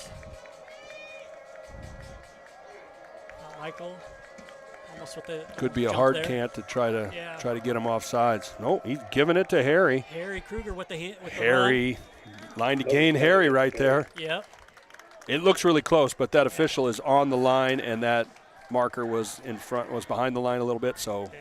And Harry, moving those sticks. And I feel like Harry Kruger, he's one of those guys. I mean, if he was on a different team, he'd probably get a lot more touches just with the amount of guys they have in the backfield with Wahoo. He'd be one of these guys from Mount Michael. He'd be a star from Mount Michael because he'd be pounding that ball. But, I mean, he takes advantage of the opportunities he gets. Absolutely, yeah. Good run there to get the first down. So we got Kaminsky in the shotgun. Drops back. Throw downfield. Ooh. That's going to be just out of the hands there. Yep. Going for Cal Baps on a bomb right there. Yeah, when you got a wrinkle, and your wrinkle is 6'1", 195-pound fullback linebacker, that's a tough situation because you got him and then you got lightning behind you with Kip. Lightning and so and that's thunder. You got thunder and lightning all in the same backfield. Lightning, yeah. Kaminsky out of the shotgun. Shift here to the left. Ball's handed off to Kip. Pushes close to that midfield. That was a nice little play, kind of. Instead of hitting it to the outside, that's where all these rings, because the later you get in the season, the more things Coach Fox brings out of the bag. So you can't just watch our third game and say, well, that's what their offense looks like. Well, you know, because that's a set where you've got the wing on one side, and usually that means we're running to the outside, try and stop us. We're running the outside. Well, that time it came inside, and that was a designed inside play. So you can't just line up by formation and slant to the wing and think you're going to get it, because we've got those running plays for every gap. Kaminsky with the handoff to Brigham. Here we go. And he breaks it down to the 40-yard line. Ball carried by Brigham. Nice, good run there off the right side by the senior tailback for the Warriors. Nice little stiff arm on the sideline here. But I'll give the guy credit. He got, even though he ate one, he got Kip out of bounds. So. And, I mean, this has got to be tough for the Mount Michael defense. I mean, you're just trying not to give up the big play, but, I mean, these little chunk plays don't help you out a whole lot. No, it's demoralizing. Yeah, it really stinks trying to stop the run, and when it's a long drive. This has been a really good churning it out type of drive. Wear the defense down. Kaminsky fakes the hit. He throws it down. He's open. He's got a guy wide open. Oh. Good shot, try there by Josh Fox. Yeah, the defender. Defender caught up to him right as the ball was getting there. That was a nice throw by Jace. Yeah, that was a good recover there by Mount Michael's defense. He did. I mean, it looked like he was going to be wide open. It was a tick on kind of the back shoulder of the receiver, which gave that corner a little bit of time to catch up, because Josh is tall. He can go up over a guy, but he came back to it, and then the corner was right there. So it was a good play by Mount Michael. Otherwise, it would have definitely been a touchdown for Josh Fox. So Kaminsky out of the shotgun here. We got a couple tight ends in the game now. Landon Glock is in now. Might see a little more of the passing game here. Going to hand it off to Brigham. Looks like he's going to be bottled up there. Sticking right there, yep, gobbling it up. That might be one of his first negative runs of the night. Yeah.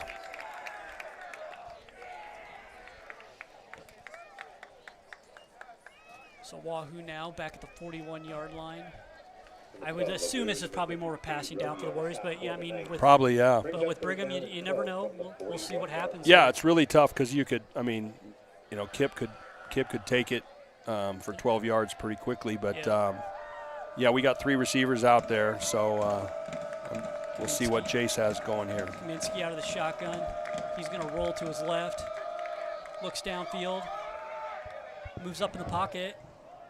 And finds there we go. Fox Nice there. job. Nice job by Foxy. Right past the line to gain there. Bound about to the 24-yard line. Yeah. It really looked like Jace could have just taken off and got that too, but he's. For a second, that looked like what might be what he did. It did, yeah. Or what he did. Are they? What are they discussing over here? Did they think he was across the line? I think that is what. I mean, it was close. Oh, they did throw the flag. Yep. He was across the line. Yep. It was a good decision, but he did move pretty far up in the pocket. It was pretty close. And that's just how Jace plays. He wants to get the ball in the playmakers, other people's hands, and so he's constantly looking downfield. See who he can find. And he takes off running when he kind of has to. And it's not because he's afraid of contact or he doesn't want to run or he's not very fast. All those things, he's afraid of nothing, but he just likes to dish it out and, be a good manager of the offense. Yeah. Watch his playmakers make plays. Get the ball to Foxy for a first down. It's an easy throw and catch. And so now we got now it looks like we're bringing in the punter because we lost that down right there. Yeah. So Caden Christian and this is a strategic thing for the Warriors because hopefully we can pin them deep and try to get the ball back for one more possession. So this is Christian's first punt of the night.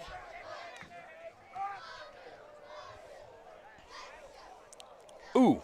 Number 7, Brake Little. Bounce into the end zone. So it's going to be a start at the 20-yard line here for the Knights with 3:23 left. Yeah, and Caden was all-state last. He was our punter last year.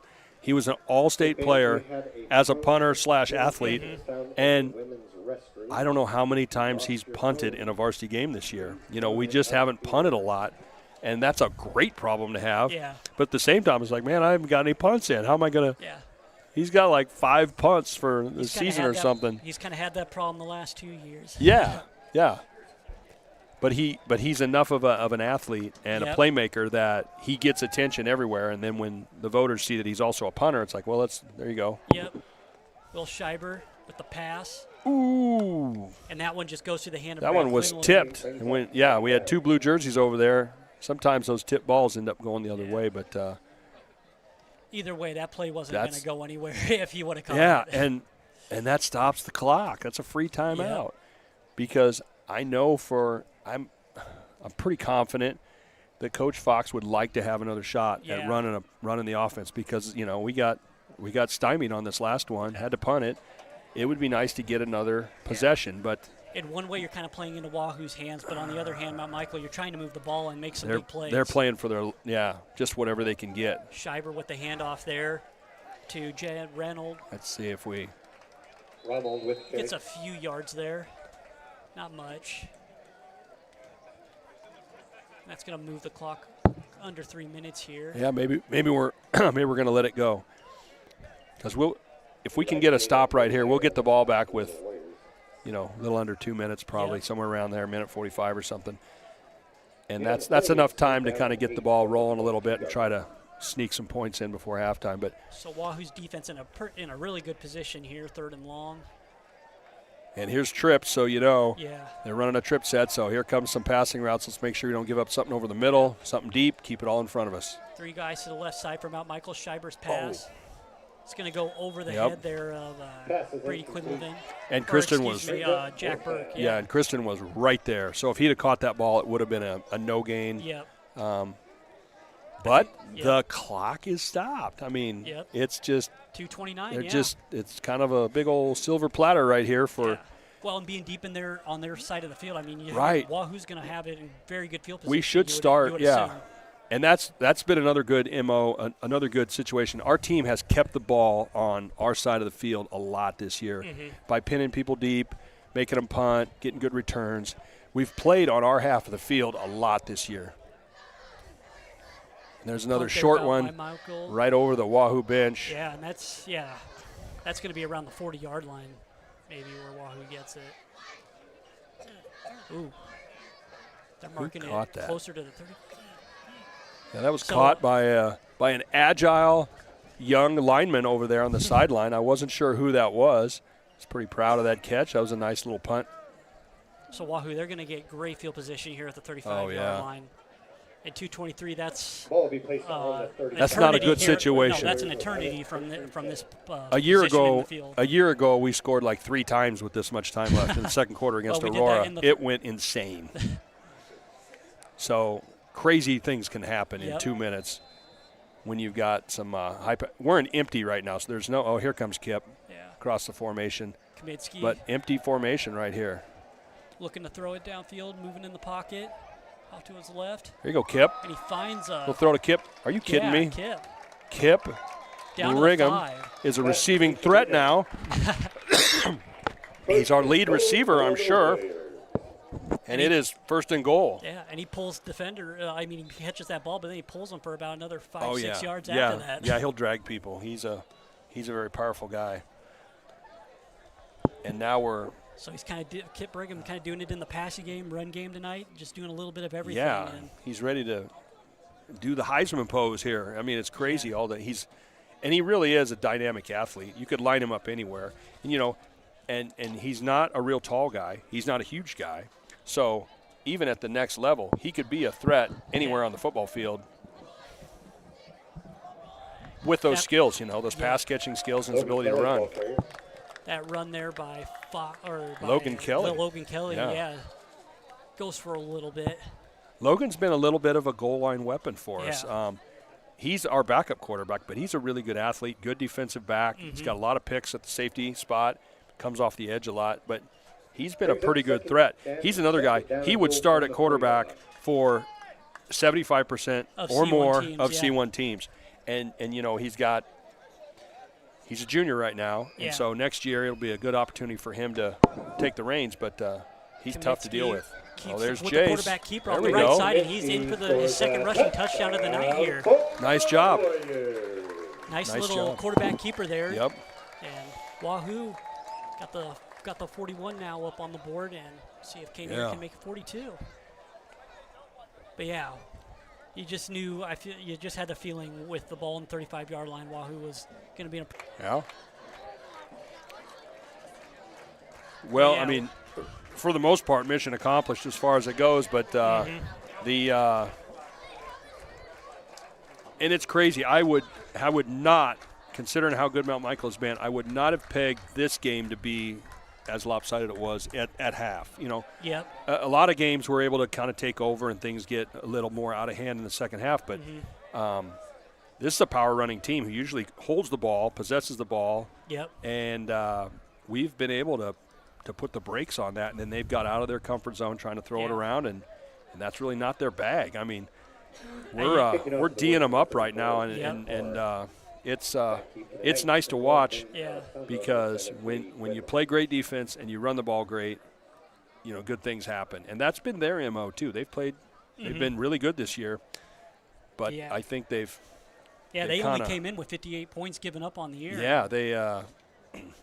You know, they're kind of coming into our place, and they're finding that we play a different brand of football. A different brand of football too, and those big plays at the beginning. Oh yeah, it's really demoralizing. It's demoralizing. Yeah. It just moves everything the wrong direction. So Mount Michael here, and they got a good return here. Big return off that right side, our left side. They have schemed something up to where they've been.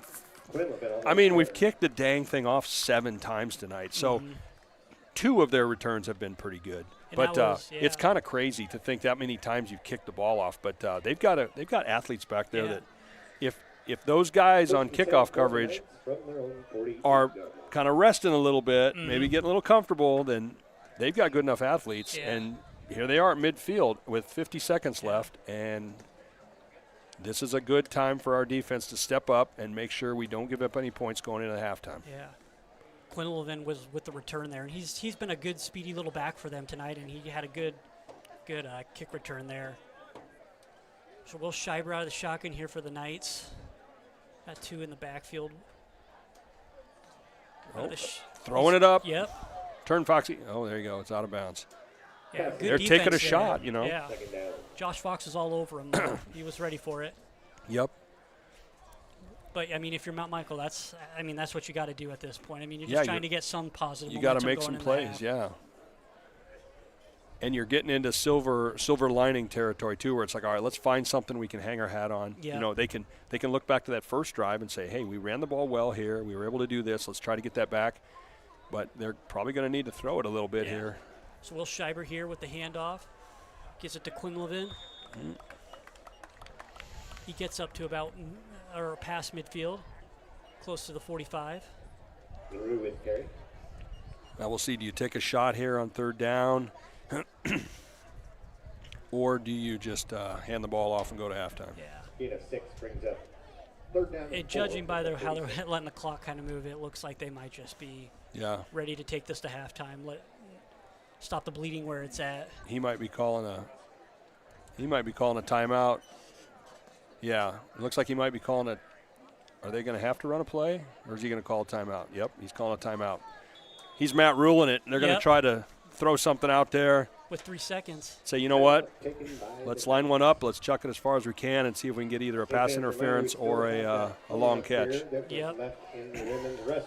99.3 FM, WahooRadio.com, Saunders County Online, and the Wahoo Athletic Booster Club want to say thank you for being a part of our broadcast and to thank the sponsors who are a great part of all of our activities. JEO Consulting, Wahoo State Bank, First Bank of Nebraska, Saunders Medical Center, Wahoops, Union Bank and Trust, Woodsmith Builders, Simon's Home Store and Retire Path Advisors, Estudillo and Verbral Families, Titles and Scooters, Wahoo Dental Associates, Saunders County Chiropractic and Acupuncture, Rivalry, Berkshire Hathaway Home Services Ambassador Real Estate Tammy Bennett, Sid Dillon of Wahoo, Hardy Acres, Wahoo Concrete, Edward Jones, Josh Kruger, Shutt Electrical and Contracting, and Tim and Seth Molly Construction.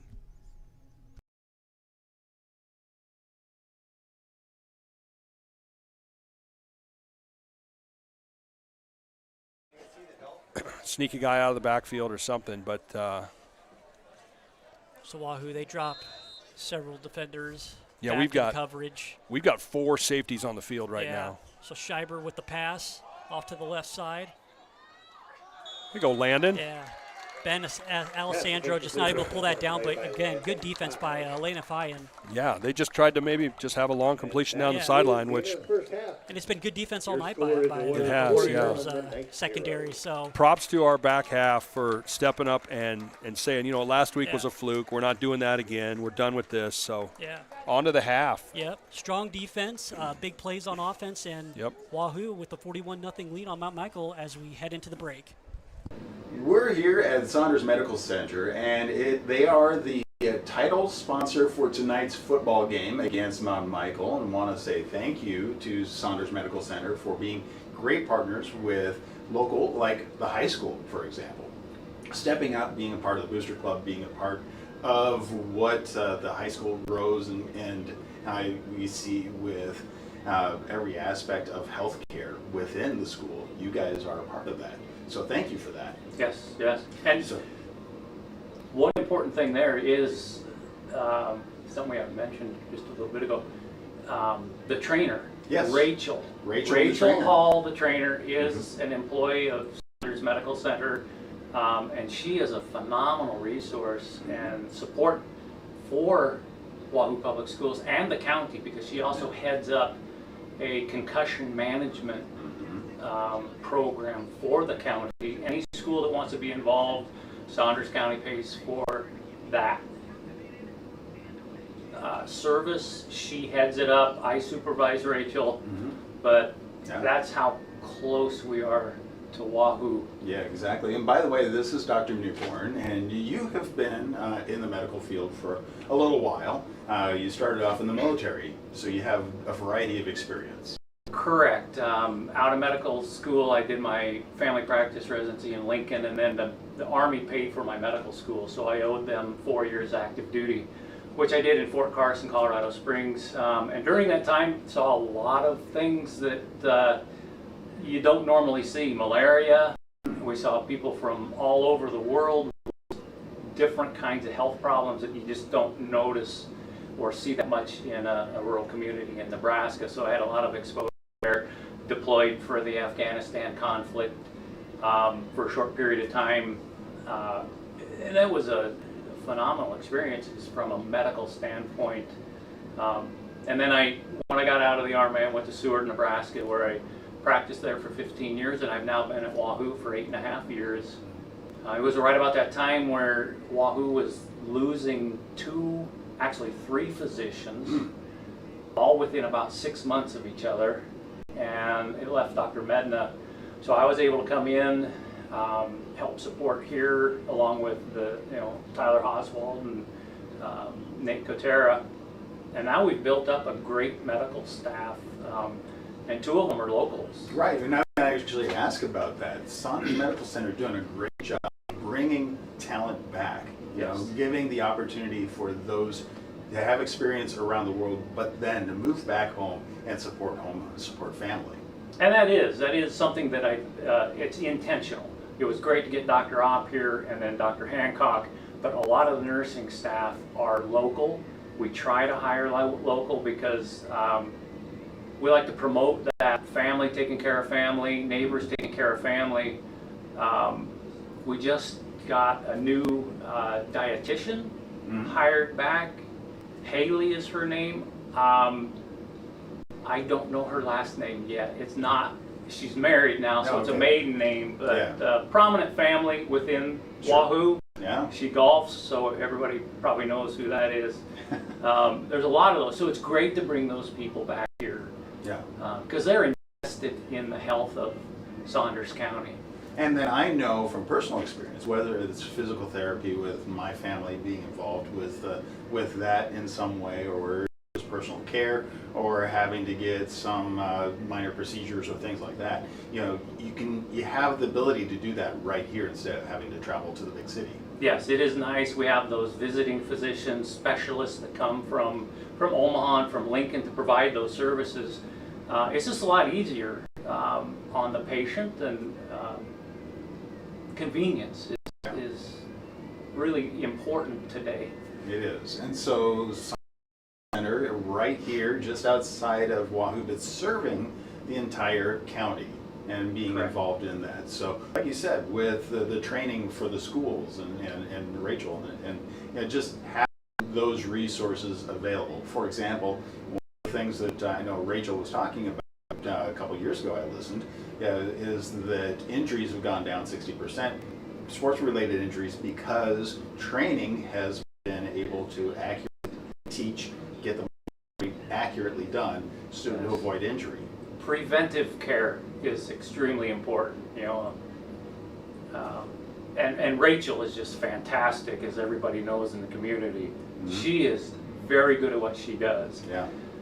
But it does, if you can get them hydrated, you get proper nutrition ahead of time, you avoid cramping during the game, you avoid the fatigue injuries that happen towards the end of the game, because they're so well conditioned, they're so well prepared. And then when they do get injured, she provides a lot of service, rehabilitating them, getting physical therapy here at Saunders Medical Center as well, so that when they do go back to participating, they're full speed. Yes. And again, just a reminder, Saunders Medical Center with Saunders County provides that for the schools. Yes. And so that's amazing. So again, family helping family, friends helping friends, community helping community. That's what it's all about here at Saunders Medical Center. So again, Correct. You are a great part of that, and raising a family and being a part here, right?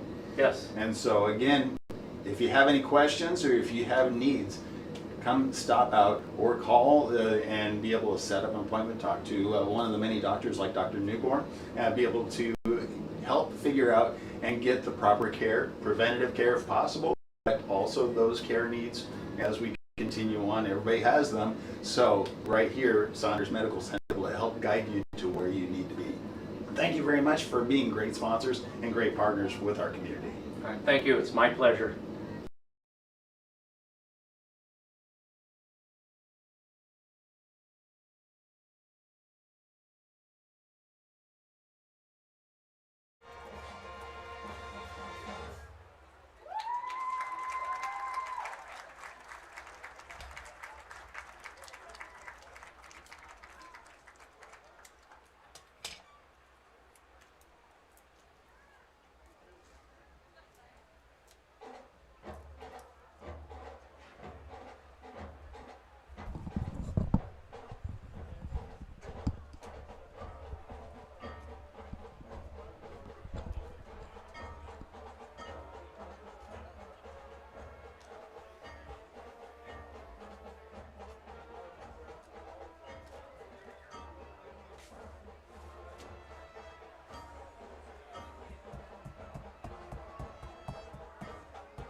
Give it up for the Warrior Marching Band.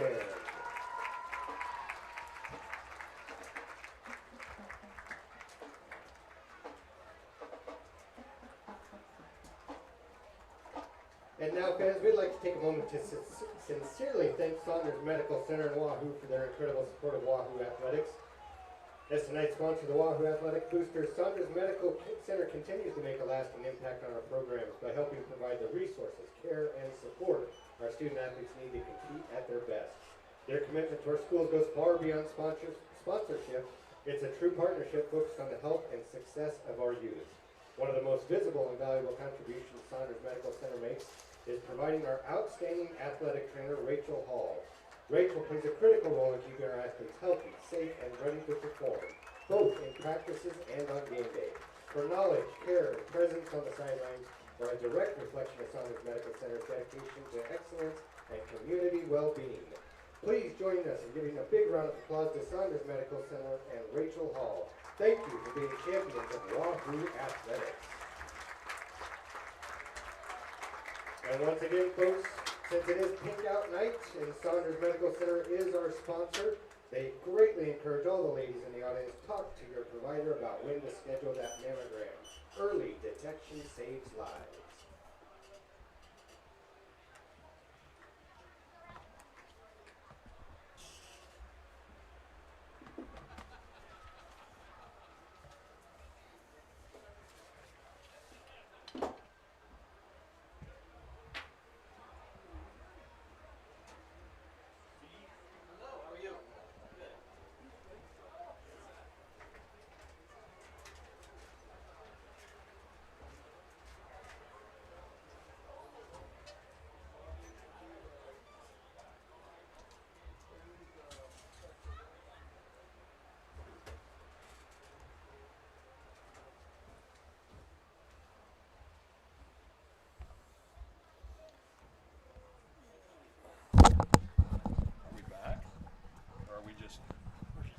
Oh, he's just playing? Yeah, he's just playing. Are we on? Yeah, we are. Oh, okay. Well, we got a minute to go. Yeah, so we are. So we're back here with a little bit of a recap here of the first half here between Wahoo and Mount Michael. Warriors up by 41 points, and just kind of a little bit of a rundown of the first half. Brigham found the end zone several different times there in the first half on some really big runs, and had Kaminsky also scramble in for 2 touchdowns, and Kane Christian with a big interception there that set up one of those touchdowns there for Kaminsky. Got it down to about 2-yard line, and Jace did the rest. Kane Hare, he's been 5 of 6 on extra points. He's been solid in the kicking game, and then just looking at the defense, they've been really swarming Mount Michael all night. I mean, Knights held under 5 first downs in the first half, so it's been kind of tough going for Mount Michael, but good if you're a Wahoo fan. Yeah, and the Captain Obvious analysis of the game is Kip Brigham's really good at football. I mean, it's and we've had a lot of guys make a lot of plays tonight, but then when you have an elite guy that can break big plays and make those game-breaking type runs, it just changes so much, because you could have a guy that's more of a pounder. You could have a guy that's just a good high school running back, who's getting you 3, 4, 5 yards, and then sometimes gets you a 20-yard run or whatever. But then all of a sudden it's like, all right, hand off to Kip, 80, done. It changes everything, and it makes it so tough on the other team's D coordinator to try to think, how am I going to slow this kid down, because nobody has done it yet. The line is blocked well for him. Mm-hmm. And the crazy thing is, these are all new guys. This line, these guys last year, there's a couple of them standing out here I was talking to at halftime. Those guys were killing everybody last year. And then these younger guys would come in the second half and play and cleanup time. Well, now they're the starters, and, it's like the old Nebraska days. All those guys, we'd be killing somebody, and the juniors and sometimes sophomores and even freshmen would get in. Yeah. And by the time you're a junior, you've played in a lot of varsity football games. And so a lot of these guys out here tonight have played in varsity games, just not in the early moments of the game, not when the bullets are really flying around and things are going. But they've really rose to the occasion this year. we don't have as many dudes as last year. I mean, last year all these guys were the depth behind our starters. So we had 10 linemen that could play last year. This year there's not quite as many guys, but the guys we have are still rotating. They're staying fresh, and they're doing a good job when they're out there. Yeah. And the guys that do come in, there's been some young guys have stepped up and filled in some spots with injuries. And props to the offensive guys getting that line, getting the defensive line going, and Coach Iverson with not a new defense. All his athletes on the back half are all back, and Harrison is back, and Eli Shade is back, which is pretty good. Yeah. But everybody, a lot of the front seven are new guys. So these guys have really, really played great defense this year. Yeah. And aside from a couple of drives against DC West, and really Mount Michael's first drive was a pretty good drive, we've been able to contain teams really well. And when you can play good defense and you can run the ball and be a little explosive, it's a tough situation. Well, and like the situation tonight, I mean, you up 41-0. You give these other guys that are on the bench, and you kind of alluded to that. I mean, you give them the chance to get in the game against a good Mount Michael team, and I mean that only makes them better for next year. Well, just look down the line. And this is one of those games where if you're Kip, if you're Jace, if you're Harry, if you're one of those mainline dudes, you're probably going to play one series on offense, one series on defense. Yeah. And you're probably done for the night, And so you watch and you cheer on these younger guys and put the pressure on them to keep the shutout. Mm-hmm. Kane Hare's gonna kick off here for the Warriors. Ooh, short one there. Stay in bounds. Get it. Ooh, I thought we were going to recover the thing for a second. Yeah, Mount Michael died for it, but it's going to go out of bounds around the 30-yard line there for. It's probably a good decision to dive on that ball because Landon was over there covering the kick, and it was bouncing right to him. Yep. And if he would have grabbed it, it would have been basically an onside kick, even though there's no way Kane just shanked that thing. There's no way we're kicking an onside kick up 41-0. But, yeah. And you're probably right. It was more like, oh, wow, this didn't go as long as I thought I have to dive on this because by the time it gets to the out-of-bounds line, there'll be a Wahoo player there to recover it. So Will Schreiber out of the shotgun here for the Knights. Drops back, gets it off there. Nice swing pass there out to the right swing pass, for a good gain. To Jed Remold for the Knights. Gets about 5 yards on the pass there, up to the 35-yard line here for Mount Michael. We'll see if they can stay in front of the sticks here and see what Wahoo does now here on second down early in the third quarter. Yeah, and maybe Mount Michael's just going to say, you know what, we're going to come out and we're going to air it out and we're going to do what we can do because the running game hasn't been since that first drive has not been a hugely successful situation. Will Schreiber with the pass. Off to the left side, Mount Michael with the catch. There you go. Gets a first down there. Yep. That was to number 3 for Mount Michael, Leo Sheridan. So, Mount Michael moving the ball here on 2 plays here for getting the first. First and 10. So now they're going to be taken over here at the 43-yard line and see if they keep going to the pass game. It seems like it's been working a little bit for them here in the early going. Yeah, it's one of those things. It's like, you know what? Let's just try to reinvent some stuff here. Let's try to go to our bag a little bit and work on our passing game because we're not going to catch up with the ground and pound. Yep.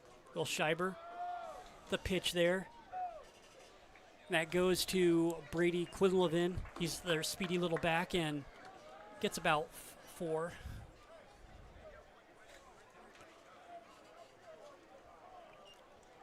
Yeah, and good job by the defense there. We had it's going to be a stop in the backfield there for the Warriors. A lot of blue shirts. 2nd and 11, yeah.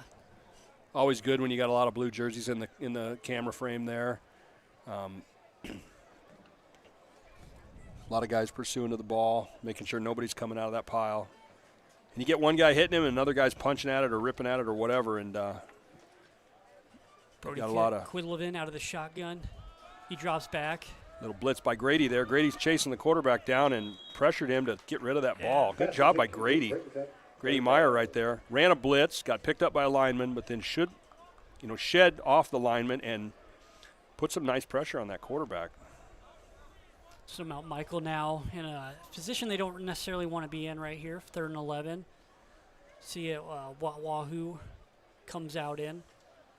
But again, doing a good job of swarming to the ball and keeping Mount Michael behind the sticks on this possession. Will Sheridan is going to be out of the shotgun here for the Knights.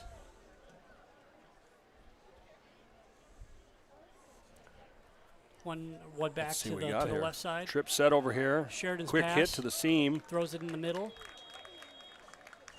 Interesting. Ball was caught there by kind of a quick stop route there in the middle of the field. I had a hook and ladder flash through my brain right there, because usually when you get a quick stop inside receiver, you get some guy running across a formation, you try a little trick play there, but looks like they're counting the guys. Maybe they are punting it. I don't know. So it's going to be 4th and 6 here for the Knights. Decision time. I mean, you're down 41-0. Depends on how. Yeah, what the heck? And they're going to go for it. And you know they're going to throw it here most likely, because we've had done a good job with the running game. So let's see if we get a little out route or a shot. You never know. Sheridan back to pass. Ooh, looks like he might be short. Yeah. Great stick by Grady Meyer right there. Grady Meyer with another big play here, another big hit. Grady Meyer with the stop for the Warriors. Now, was that 3rd down or was that 4th down? What are we doing? Yeah, that was 4th down. Yeah, they were a couple yards short. Yeah. Yeah, that was a great stick by Grady. Mm-hmm. Grady was in there, and then we had Mateo Ramirez, one of our D linemen, came through there and kind of cleaned it up too. Great job, because in that situation, if you give a guy a good hit and he's able to lean and hop a couple times, he could have got the line to gain, but Grady stuck him and did not let go, and then in comes a couple more Warriors to make sure there's no more yardage there. So Wahoo with the ball around midfield here. Got Kaminsky in the backfield with Brigham to his left. What now? And there's going to be a timeout by Mount Michael. Seeing if they can maybe slow down. I think they only had 10 dudes out there. I just did a quick count, and I think they only had 10, it's tough enough to stop our offense with 11 dudes, guys, much less with 10. It might be really interesting. Yeah. From a coverage perspective or whatever. 99.3 FM, WahooRadio.com, Saunders County Online, and the Wahoo Athletic Booster Club want to say thank you for being a part of our broadcast and to thank the sponsors who are a great part of all of our activities. JEO Consulting, Wahoo State Bank, First Bank of Nebraska, Saunders Medical Center, Wahoops, Union Bank and Trust, Woodsmith Builders, Simon's Home Store and Retire Path Advisors, Estudillo and Verbral Families, Titles and Scooters, Wahoo Dental Associates, Saunders County Chiropractic and Acupuncture, Rivalry, Berkshire Hathaway Home Services Ambassador Real Estate Tammy Bennett, Sid Dillon of Wahoo, Hardy Acres, Wahoo Concrete, Edward Jones, Josh Kruger, Shutt Electrical and Contracting, and Tim and Seth Molly Construction. So much time, so quick. Kaminsky here out of the shotgun. See if they hand it off to Brigham. They're going to pass it off to the left side or right side. Nice play right there. A little quick shot up the seam. 40-yard line now. To Landon 5. Landon 5.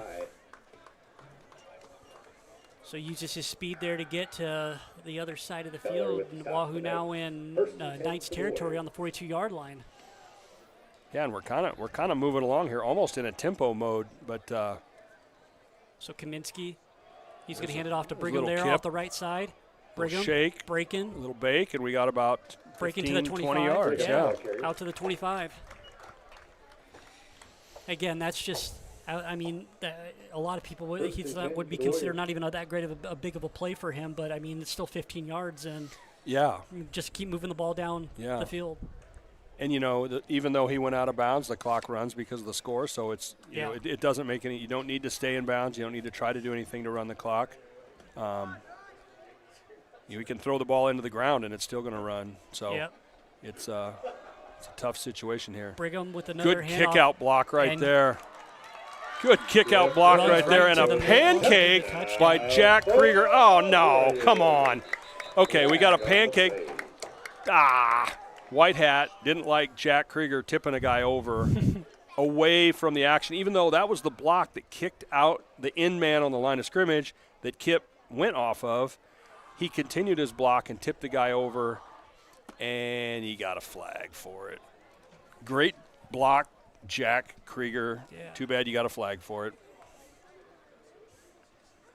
It was a great block, great run there by that's a cake right there. By Brigham. The white hat is throwing some hate on Jack Krieger's pancake, and he's getting some syrup there. He's pancaking a guy, and he got a personal foul for it. Well, heck. Oh. Touchdown does stand. Okay, so the touchdown stands. They called it as an after-the-play situation, so it'll get walked off on the kickoff. Okay. All right, whatever. That's just too bad Jack got a penalty because that was an awesome block. You love seeing linemen tipping dudes over. And there was a time when that was a celebrated block, and now people are a little sensitive about it. So Brigham out here for the extra point for the Warriors. It's up. That was a nice kick by Kane right there. 48-0 now here, Wahoo. 5:32 in the third quarter. And, just good blocking on that drive. And it results in another Brigham touchdown. Yeah, and sometimes when you get into games like this, sometimes the officiating shifts a little bit when there's a team getting kind of pounded on a little bit. It shifts a little bit, and you get some calls that you wouldn't get in the first quarter. Like that play right there, I don't think that call's getting made on the first drive of the game if that's a kick-out blocking tips them over. It's more,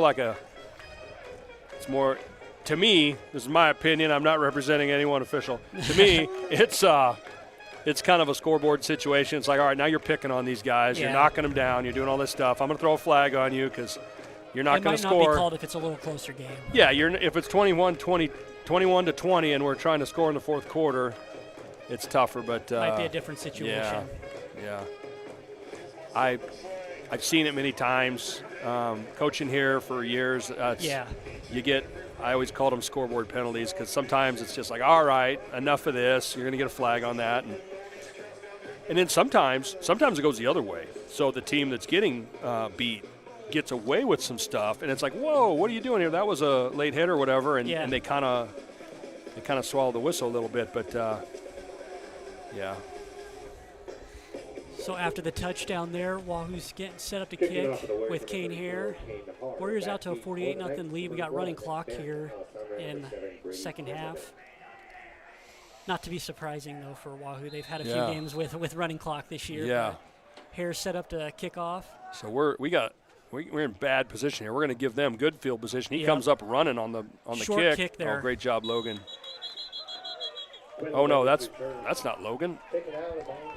That is Logan. That's Logan Lacey. Or Logan Lacey. Logan Lacey coming up to make that stop. Great job. Because anytime a returner catches the ball full speed like that, that's a dangerous time. If he splits a lane there, it can be a big gain. So it looks like we got a few new faces out on the field right there. Not necessarily the young guys, but a few of the 2 deep roster is working their way out there. So let's keep playing good defense, Warriors, and keep this shutout going. Scheiber with the handoff there, up the middle. Oh, jeez. And number 27 there breaks loose. Jace Ramel, he's going to break loose for the touchdown, 50-yard touchdown run there, and he just kind of bullied his way through the middle and got loose. He's a physical runner. He broke through a couple of guys, and, Cody had a beat on him, got a good punch on the ball and everything, and he just kind of ran out of that tackle. So credit to them coming out gunning like that. Yeah. And, Fox might not be a little happy putting some of those newer guys in there and that happening, but, it's a learning moment, and that's kind of what this experience is for. You're not going to send your older guys back out there either. No. I mean, again, this is a teachable moment. It is. It's like, you need to play better defense. So you just gave up a touchdown. We were hoping to have a shutout and keep a good defensive average going. But and to give up one play scores is not what you want either. No. So that extra point's going to be through there for Blaze Beller, and Knights are now on the board here with 4:36 in the third, 48-7 in favor of the Warriors. And the other thing is, in a situation like this, and a lot of people probably don't think this way, or they don't think of it from a coach's standpoint. But, we kind of did the first salvo in terms of subbing down. We put in some twos and some stuff. It was obvious we didn't have all our dudes out there. Yeah. But we won't sub down anymore because you can't put a freshman out there up against that Quinlan kid. He's a monster. You don't want to get a kid hurt. So until the team that's down subs, we're not subbing all the way down either. So it's not going to turn into a JV game until the other team kind of says, all right, we're done here. Issue. We'll put the young kids in, and then we'll put our young kids in. But it is a player safety issue. So. Especially when you get, like you said, get two of those younger guys out there, absolutely. Freshmen and sophomores, they might be a little outmatched. And so we're going to, it looks like we got our regular kick return out here. Yep. The other thing is, you really hope this doesn't happen, but they could kick an onside kick right here and try to, sting us or whatever. So we got our regular kick return out there just to make sure nothing crazy happens. And then two guys at the around the 32. We got our two dudes back there, Kip and Landon, ready to return it. So they're ready for whatever the Knights kind of throw their way. We don't want any crazy stuff happening at the end of a game or towards the end of a game. Blaze Beller to kick here for the Knights. That's a good kick. Hey, he is a kicker, man. That landed through the end zone. Halfway into the end zone. No chance of for Pete's sake. And now we got another personal foul on a guy falling down. Cal Baps was blocking somebody, and and it doesn't look like Fox is too happy about it either, but no. I don't know. I think is he talking to Cal about that, or is he talking to the crew about that? I don't know. Probably a little of both. You're talking, probably a little of both. Over there, yeah. Because inside baseball here, Coach Fox doesn't yell at officials like Bo Pelini yelled at officials. Coach Fox talks to officials so he can correct his player and change the mistake and have his player play better football. He gets mad and he wants to know what the explanation is so he can work with his player to not make the mistake again. He doesn't scream at officials just to scream at officials. Well, it's always to help a kid be a better football player and make the game better. So you see him pissed off on the sideline. He's not just going crazy on an official just to do that. He wants to know what the mistake is and how can I fix it. And he will tell an official if he disagrees with him, but it's not crazy. It's to play better football, and that's the way it should be. Kaminsky out of the shotgun here for the Warriors. Hands it off to Kip. Oh, that's Brigham out there. Kip breaking a few tackles, middle of the field. Ooh. It's going to be stopped there around the 20. Nice gain there by Kip. That looked like a face mask or something on the end there, but they were piling on him. We got a flag in the backfield here. Yeah, might be the face mask. Did they get somebody hitting Jace, or what's the flag on? It's right at the line of scrimmage. They're waiting for the Coach Fox is looking for here. an explanation on what's going on there. What are we going to get for a call now? Yeah. Penalty, a little bit penalty bit in personal, here. What? Personal foul on Wahoo? Another flag just got thrown. Yeah. Now what? What do we got now? So now we're getting flag happy.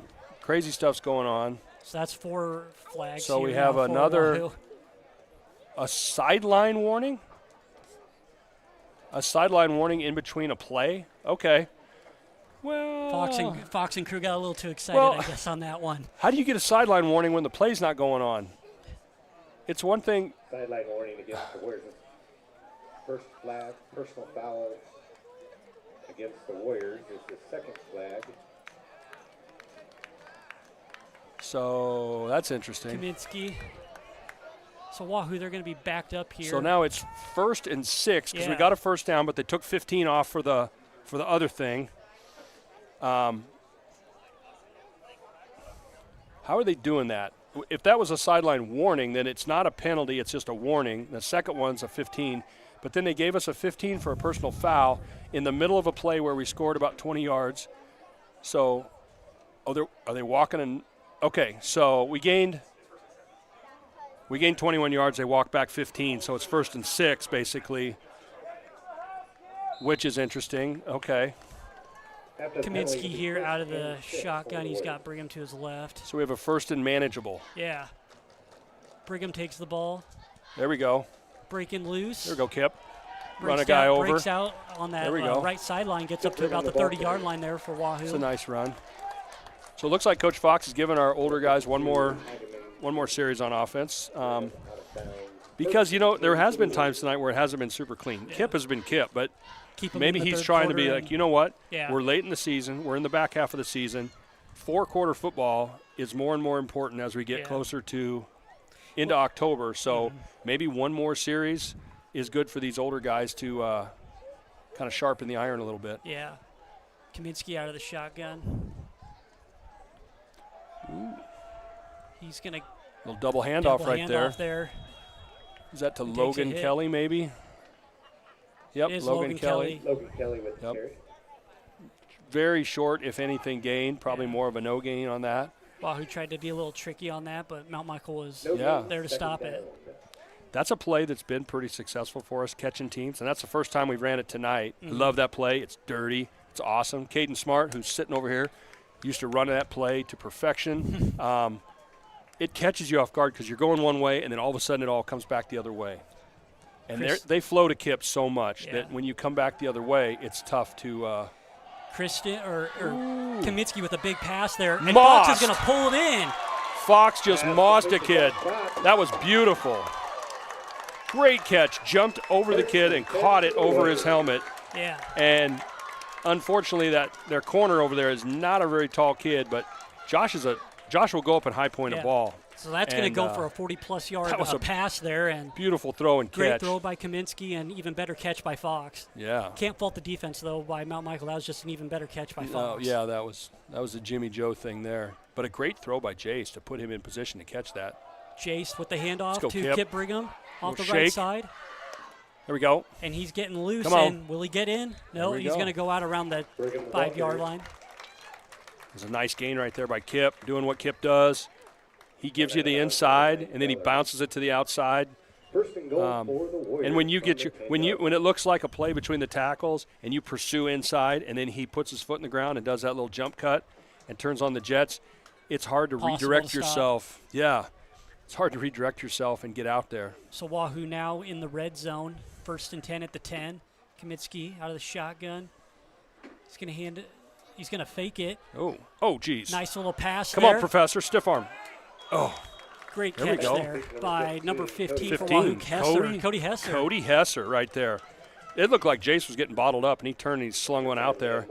And good job by Cody fighting for some good yardage there. And nice big body out there. And he is. This is his first year playing football ever. Not even like little kid football. He's been he didn't play last year, but No, he's a good contributor. He's a 6'4", really fast, great hands. He's a good other player to have on your team when you got all these athletes. We know what he can do on the basketball field, but There we go. Little heavy right there. And Kip Brigham's going to just walk in there, That was nice. So 2-yard touchdown run officially for Brigham. That's a no doubt right there. You get a tally. How many touchdowns does he have tonight? Like 7? 6 or 7 touchdowns? He's got to have at least 5. I mean, we've scored. We've scored 8, so he's got to have 4 or 5 at least, and probably he's averaging 200 and almost 40 yards rushing. So he's hit that mark. He's right on track sure for all that. Tonight. Yeah, he's piling up a pretty ridiculous amount of yards and productivity. Kane Hare with the kick. And there we go. All right. Makes up for that miss on the last one. Knocks it through 55-7 here now. But Kip, I mean, he's the best running. Leading what do you call it, Class C1 in rushing. And he's can't one really of the, expect anything less from him. Yeah, he's one of the top rushers all class in the state. Yeah. You could put him. And he was last year too, so it's like you could put that kid on any football team in the state, and he would play. I mean. And that's why he's going to UNK. I mean, I'm sure Millard South has a 195-pound kid who's probably going to some Division I school or something, but there's no doubt he could play at any level in the state. He's just a special talent that you don't, I've coached 24 years, and I've never seen a guy that puts all of it together like that. And we've had some great running backs here over the years that have been all-state super talented guys, won national championships at like Morningside and played a lot of football, a lot of good football, and we got all-state pictures all over of running backs. And they all have their own little talent. Some were good physical runners, some were kind of speedy guys, some were just tough, some had a little bit of everything. And Kip really has a little bit of everything, but then he's got elite speed, he's got enough power to run through the tackles. He kind of has the whole gamut. He checks every box. If Kip Brigham was 6 foot tall and 200 pounds, every Division I college within would be looking at him. Anywhere would be looking at him. But you know, he makes a lot of plays. And we got Will Hegeman back here kicking now. This one. Oh, we got a different kicker in. We got Noah Phelps out there kicking the ball, and we have a different group of kids on kickoff coverage as well. And that's going to go the distance there. That was number 7 for Mount Michael. That's Brady Quivlin, and I mean he's a speedy little guy, and big run there for Mount Michael. And that's another situation. You know, we put essentially our JV kickoff team out there, and you don't want to see that, but you definitely want to. You definitely want to kind of condense the nonsense out there, and if you're a young guy, you want to hold that line a little bit. But we've had a one-play score on defense, and now a one-play special teams score. So got some big plays here. A frustrating situation for the young guys, but it's the young guys. I mean, you got to keep it all in perspective. It's 55-13, and the people that are giving up points are freshmen, sophomores, and you know, some of the juniors that are in the 2 deep. So we're not all of a sudden playing bad football. Yeah, on that kickoff, that was Noah Phelps, but that was just good run by Mount Michael, good tackling, but again, Wahoo's got some young guys in there. Yeah. So we had an offsides call. They declined the penalty, and they're just going to kick it again. All right. So Mount Michael's setting up to kick it. Blaze Beller for the Knights. His kick is up. Yeah. Good. And they kick the heck out of the ball, that's for sure. Yeah. So 55-14 here, 30 seconds left in the third, and yeah, now you got to think, all right, what are we going to do now on offense? Are we going to bring the dudes out again? Yeah. Or for another drive? Or I'm sure that our kick return team is going to be our regular kick return team. Because, like I said before, you just don't want to give up any kind of special teams problems like we just did on a coverage team. So it looks like the regular kickoff return unit is getting ready there.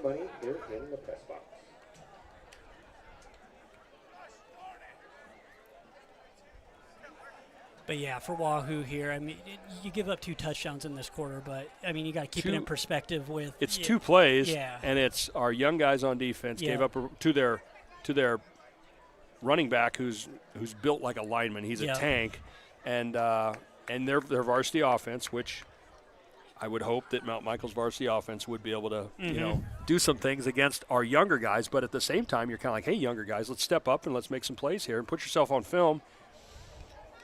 So that when we watch film with the coaches, we don't have to talk about, bad situations or plays that we want back. So exactly. Now we're Kruger returning back there. Our third kickoff of the night. So they flipped sides here for this one. Kruger's got him out on the left, and Phi to the right. Switch sides here on this one.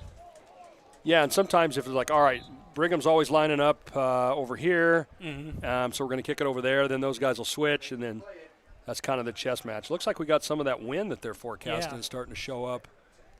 Got the tee. Yeah. If that ball blows off again, someone's going to have to put their finger on it, Charlie Brown style.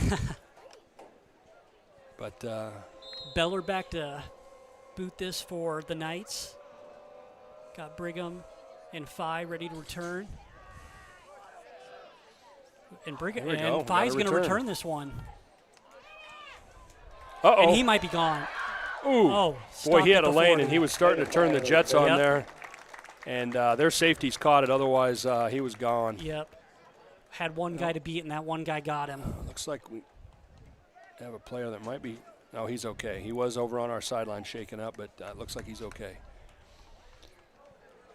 And now, let's see. It looks like we've got maybe our second offense out there. We're not subbing all the way down, but we got some of our second guys out there. Logan's going to take some snaps at quarterback. Yeah, and we're going to go to the fourth with a 55-14 game in favor of Wahoo. We got another flag that just flew on our sideline. What is going on now?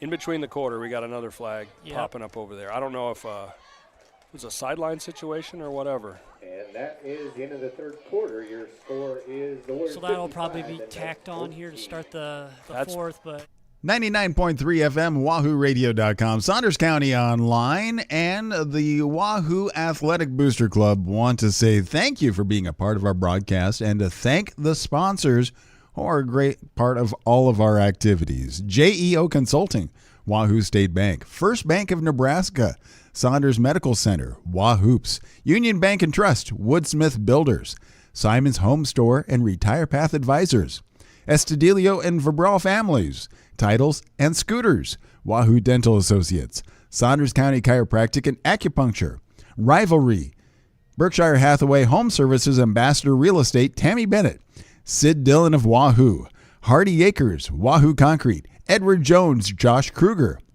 Shutt Electrical and Contracting, and Tim and Seth Molly Construction.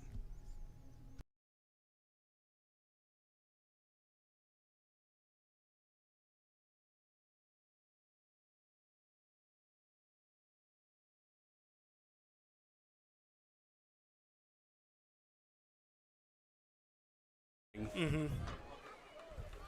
I don't know. Did they just pick it up or? I don't know what that was. 15-yard penalty, 1st and 25. So they did call it, but they didn't. Call it, yeah. Did they signal anything? Did they signal sideline? I didn't see anything. Did they signal anything, fellas? Did they signal sideline? It was a personal foul. So personal foul there on that play. So something happened on a 1st and 25. Well, did they call it on the kickoff return? This is our first play of the drive, right? Yes, correct. It was. It had to be on the kickoff. Well, somebody got tipped over and pancaked on the sideline. Maybe they called a penalty, like they did over here. But yeah, all right. New quarterback in for Wahoo, Logan Kelly. Yep. Taking some snaps. And you like to get Logan some snaps with the older guys up front, but you do what you got to do, and you go with like the number 2 guys or whatever, and you try to get what you can get. Grady Meyer there with a good carry. With a nice run. Grady Meyer's done a good job of filling in these situations here.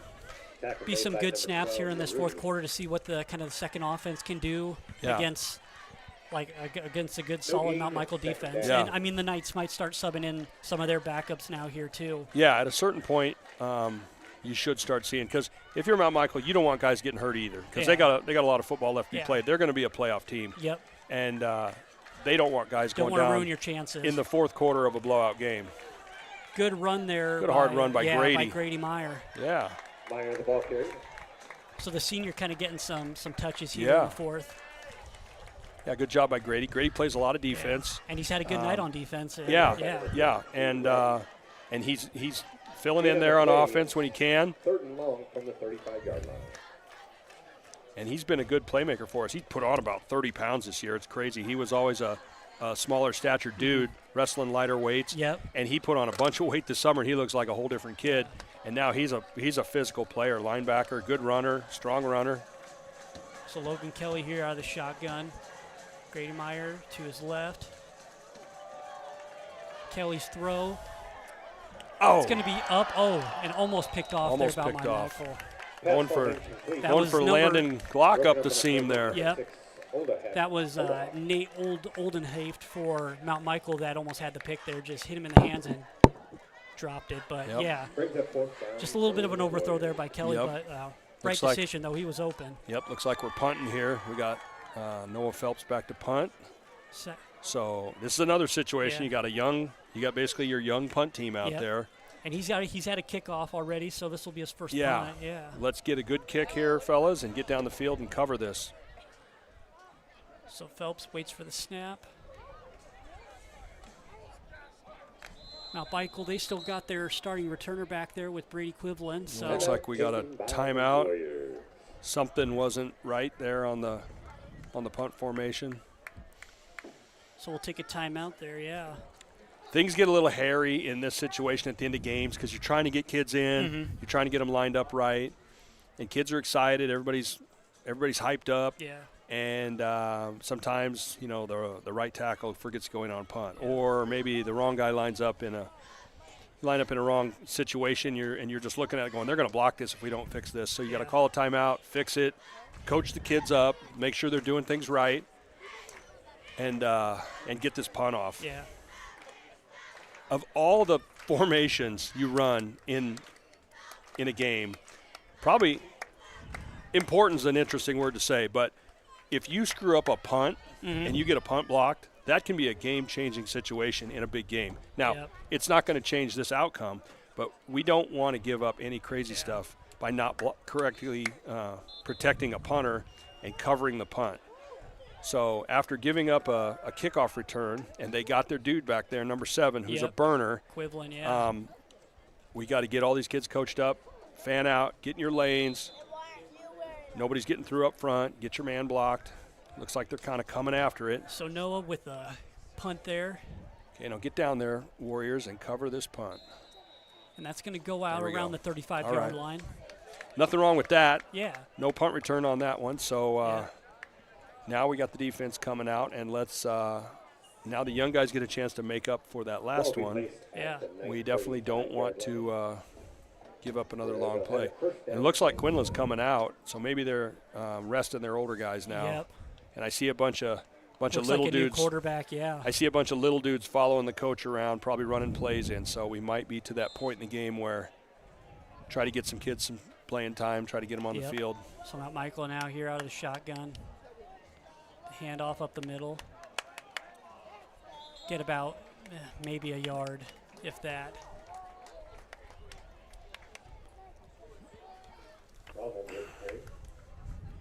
And, you know, you sprinkle in guys, but at the same time, you want a couple of field generals out there, some older kids to kind of keep everybody on the same page. You know, you got Hesser out there.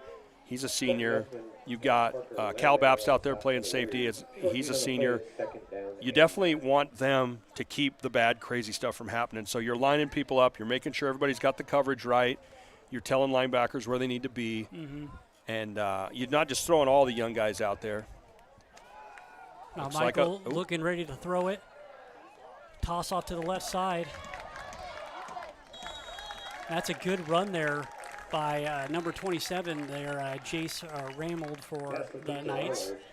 So they're keeping in some of their Keep it in that guy, yeah. Yep. And their quarterback still. Their tank running back, yeah. And their quarterback, yeah. So Liam Moline, man in the offense here for the Knights, but yeah, Wahoo's just doing a good job here tonight. They need to just keep them in front of them right now and not give up any big plays. And, so Mullen here out of the shotgun. Another throw coming at us. Throw it. Come on, contain him, fellas. That might be holding. Okay. Just going to throw it in the ground there. All right. So some scores around the old world of C1 here. Ashland continuing to roll, 42-7 over Boys Town. DC West is up 13-0 on Concordia. Big game for them. Yeah. Gross Catholic up 21-8 over Roncalli. Fort Calhoun rebounding after a loss to these guys, 28-10 over Logan View. Auburn got a win over Falls City. Lexington over Alliance. Syracuse whooping up on Nebraska City. Gothenburg, Columbus Lakeview with a big win. O'Neill and Pierce, a battle up north. 27-21 right now. They've kind of come on this year. Yeah, and years ago. Good run there by Mount Michael. It was Number about 4 there, Brady Carson with the run. About 10 years ago, O'Neill won a state championship, and they were really good. Knocked off Newman. Yeah, Shadron, 49-6. Broken Bow, 47-3 over Holdridge. Ooh. Milford's getting a win. Aurora over Adams Central, 33-0. Aurora is a team that we beat up pretty good here, but they are red hot right now. They got a chance to win out and play Central City. Very offensive-heavy team. For a district championship at the end of the season. Scheiber out of shotgun here. He's going to throw it there off to the right side. get a completion there up to the 30-yard line. And we got Fairbury winning a field goal competition over Wilbur 6-3 in a close game.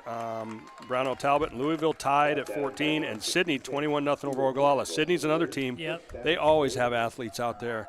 We've played them here in the playoffs before, and they have some really good athletes out there. They're kind of a sneaky team. Not a lot of teams around here see them, but yeah, Absolutely. they've been very good the last few years. Little Schreiber, the handoff. Doesn't go for much there, maybe a yard there for the Knights, and we're going to have another flag. Oh, boy.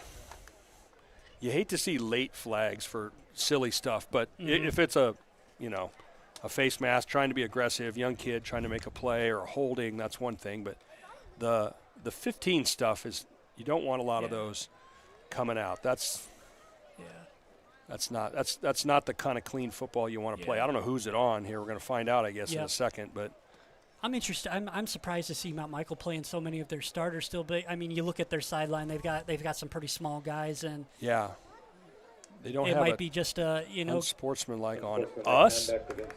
Ugh, that's not what you want. Yeah.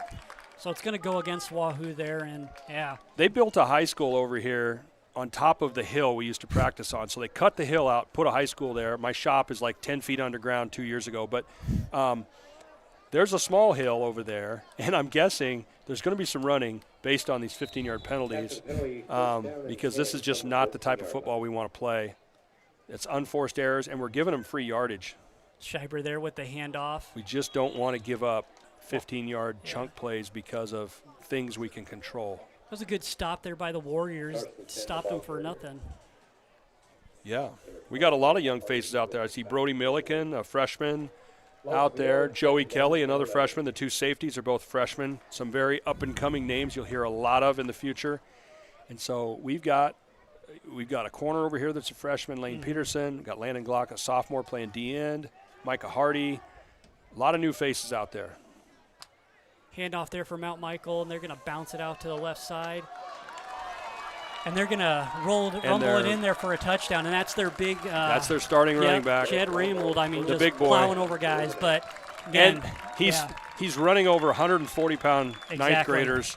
So they're getting their silver lining, but there's a definite asterisk attached to it. Yeah. I mean, they're going to say, you know what, we scored 21 points on Wahoo. Yeah. Okay. Technically, yes, you're right. The people you scored on were wearing blue jerseys and it said Wahoo on the front. And but their stats are going to look pretty inflated, too. Their stats are a little, And so they can say, we scored 21 points on Wahoo. But, the tough thing is you just don't want to get one of those good players hurt. I mean, if you get number 27 hurt, it really changes your season dramatically. But he's got 2 touchdowns tonight, and he rattled up a little bit of yardage for his own stats. You would think you would want these players to get hurt and stuff like that, but maybe on the other end, the coach is like, we need to kind of gain some confidence going into our next one, and this is a good way to get some. Now the fact that we're probably going to, it looks like we got young guys over there huddled around the special teams coach, so we're probably not going to have our varsity kick return out there, but. We're at a point now where we're basically, if we can get a first down, the game will be over. But, you hate to, even with young guys, give up any points there at the end of a game. But you can't argue if you just ignore all this silliness with varsity over a JV team. You can't argue with the results tonight. We had a good offense was playing well tonight. Our defense played really well tonight. And our secondary bounced back from a little bit of shakiness against DC West last week. Early shakiness, I should say. It wasn't a total bad game, but they really, really played well tonight when Mount Michael went to the air. And because they did challenge us. They went up for it. They tried to throw some deep balls. They tried to do some of the things DC West did. And they were doing some good things in the beginning. Just Wahoo was able to kind of neutralize those things and get those big plays that we talk about that can really kind of knock you out of a game. And there's always kind of a settling into a game. You can really kind of shock somebody. Last year we gave up a touchdown the first drive to Aurora and ended up scoring 8 touchdowns in the first 2 quarters in one possession. So, I mean, there's always a settling in time, but And we got a little squibber right here. Yeah. Let's field the ball clean. Here we go, Logan. Ball's taken up there to about the 25-yard line. All right. So now I'm guessing we're going to see some really young guys. We might see Brody Milliken. Yep, Brody Milliken's coming in at quarterback, our freshman. And probably a pretty good chunk of young linemen, young backs. So we're going to have the young, let's see if the freshman, sophomore. Let's see if Mount Michael reciprocates. Yeah, and Brody Milliken. I mean, for a freshman, he's got some size on him. He's a big, tall kid. In a few years, he might be a pretty daunting quarterback. He is. He's a big, tall kid. He's a terrific baseball player. His dad's our summer legion coach. Yeah. Playing some senior games with them. He's filled in on senior legion games before. And he's grown like 6 inches in the last year or two. Good handoff off the left side there, but no gain there for number 20 for Wahoo. That's Micah Hardy. Yeah, some of these young backs, and Micah's ran good this year too in this type of duty. He's run hard. We got a couple young guys that might get some carries tonight. Lane Peterson and Mr. Picorni. Gavin Picorni's younger brother. His name is Xander, who's escaping me. Yep, Xander. They're both really good players at the freshman level. And looks like we got a couple kids subbing in for Mount Michael now. So we're settling into a Monday night football game now with 3 minutes and 50 seconds left. Brody Milliken here out of the shotgun. Hands it off there to number 14. Logan? Yeah, Logan Lacey. Doesn't get a whole lot on it, but No, Logan's had a tough break. Last year he broke his collarbone, returned in the second part of the season, and re-broke it. And so he's finally playing football now and, regular football. And so he does a lot of special teams work for us. And, he does a lot of stuff like this. He's kind of an older guy. In this situation, he's kind of more of the veteran presence. Yeah. So he can come out there. Presence in a situation right. Like this. You got a lot of young guys, and he can kind of be the man out there. Run some routes. He can. Brody Milliken winds up there with a bomb. Big throw. And it's going to be caught there. Joey Kelly to the house. Touchdown there for Joey Kelly on a huge pass. There we go. 68 yards. And that's a connection that's happened a lot this year at the younger levels. Brody's got an arm on him, and Joey Kelly's just a tremendous athlete. And they have connected on those types of plays a lot this year, and it's tough. Both those kids are big, tall kids. Joey's a big physical. He's already kind of filled out. Mm-hmm. And Brody is, I don't know if Brody's going to be 6'5" or what by next summer or whatever, but he's a big, tall kid, a really good athlete. So Milliken and Kelly kind of showing That's right. what Wahoo's going to look like in the future. That was a great throw. Yep. Extra point is up and good there by Phillips. So there we go. Good job by our young guys kind of going out and making a play after kind of taking a few shots. First possession for them, for these younger guys, and they get a big play like that. And at this point in the game, I don't know if they'll get the ball back, or it depends if our defense can make them punt. But with the running clock, if we get the ball back, it'll be with, 20 seconds or something. We'll be taking a knee. But now those young guys need to go out and play some good defense and try to finish this game with a good silver lining on their end of it. Good taste in their mouth of how they performed and stuff here in the second half. Yeah. And I hope we don't see number 27 or number 7 on offense, because I don't want to get one of them young guys hurt. Yeah. And it looks like, their quarterback's got his helmet off there on the sideline. It might be the end of the road here tonight for them. And it's for them, it's a good time. It's always fun as a young player to get into a varsity game. They play all these JV games at 5 o'clock on a Tuesday or a Monday or Thursday. Yeah. But when the lights are on and everybody's in the stands, it feels like you're playing in the Super Bowl or whatever.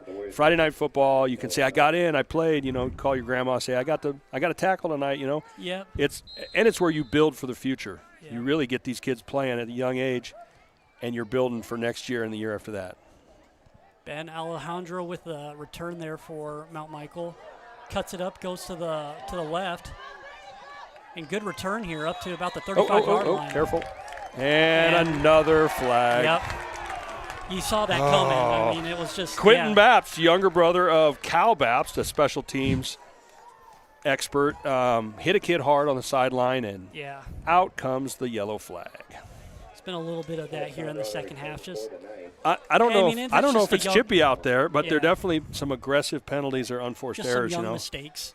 Yeah, I'm sure that. I mean, they'll be able to coach them up on those. I mean, you're not going to be happy with the penalties you've had here in the second half. But we're definitely not a team that commits 5 personal fouls in a game. That's definitely not. And I'm not noticing sometimes you get into games that are pretty chippy, and it's like, oh, these guys don't like each other, but this doesn't seem to have that vibe. I'll get some information next week when I talk to the kids in class, but sometimes you hear, they were talking and this and that with this guy, that guy, social media, all that garbage, but it seemed like the game wasn't chippy like that, but we definitely don't need a bunch of unforced errors. So got a new quarterback in from Mount Michael, Derek Brewer, and it looks like they got 2 backs here on the backfield, so that's good news for Wahoo.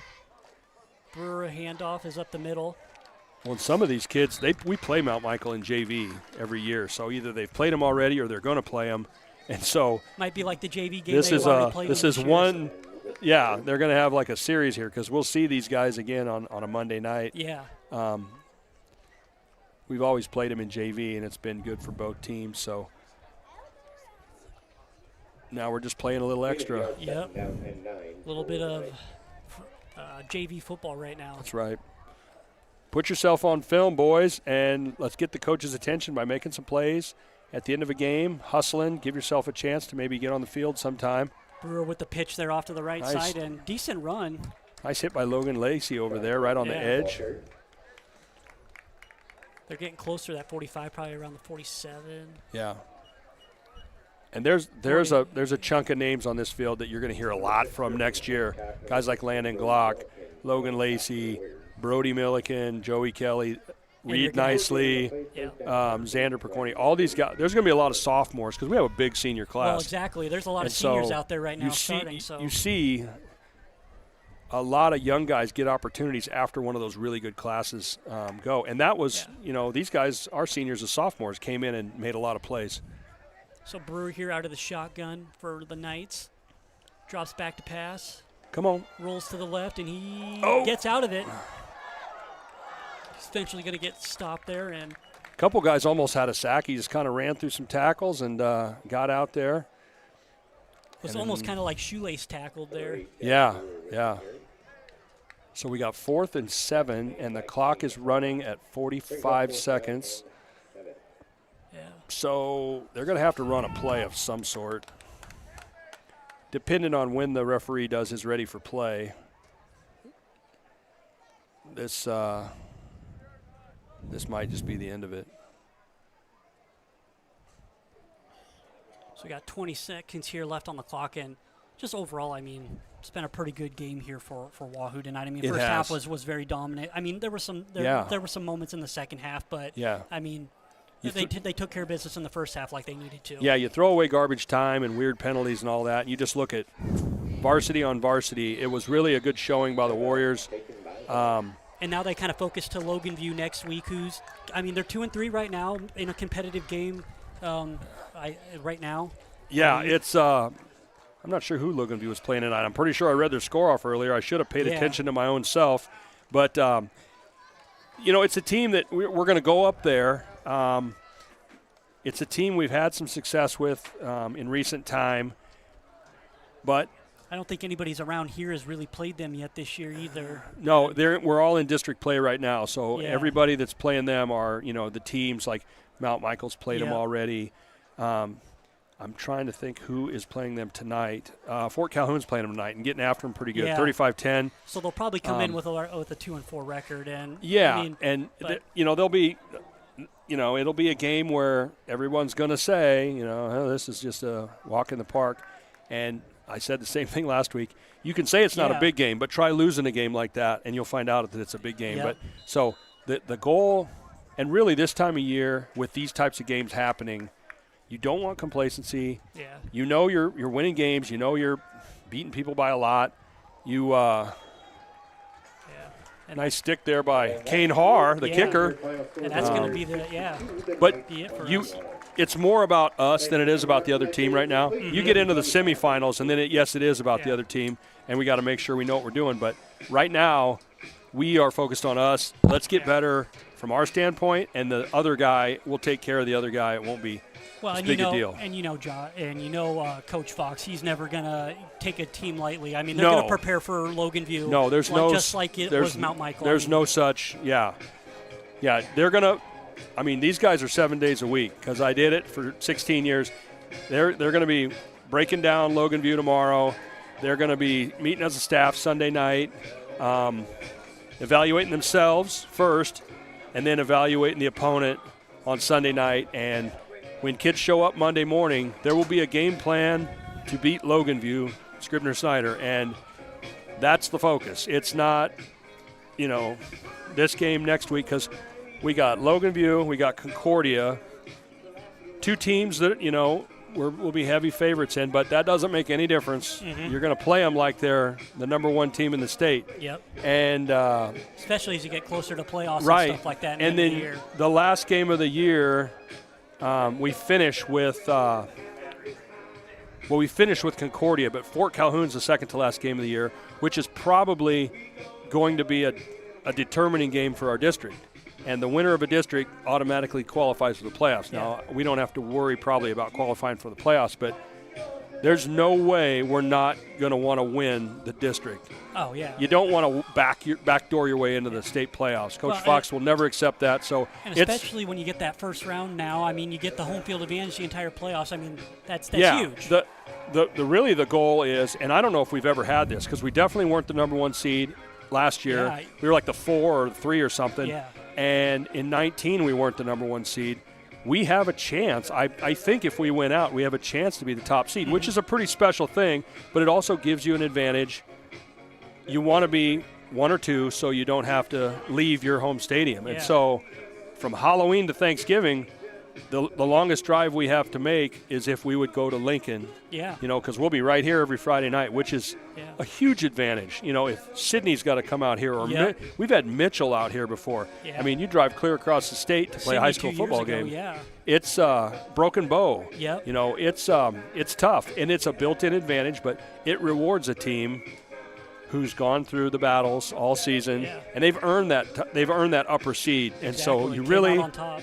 Yeah, you don't want to punish them. It used to be if you hosted the first round, you went on the road the second round. Mm-hmm. If there was an upset, you would go to that other team.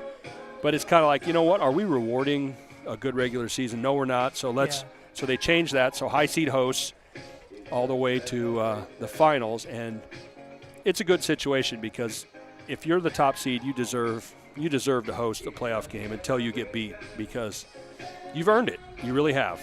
Yeah. And it's been a great season, and I mean some of the crazy stuff tonight, whatever, you know. But the top line guys versus their top line guys, it went really well. A little bit of running game in the first drive there. They drove the ball on us a little bit, but once we settled into defense, there was no more of that, and it became pretty much a one-sided affair. So.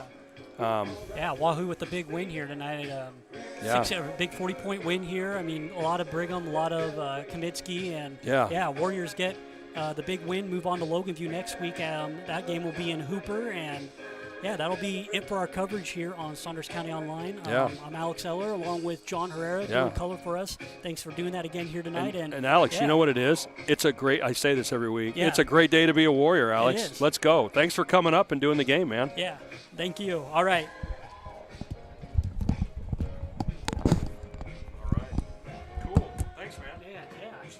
You are very good at this. I like it. You're good to do it. I just like to talk a bunch of shit on them. Yeah. Thing, but no, it's fun. I coached, and so I kind of feel I know the kids.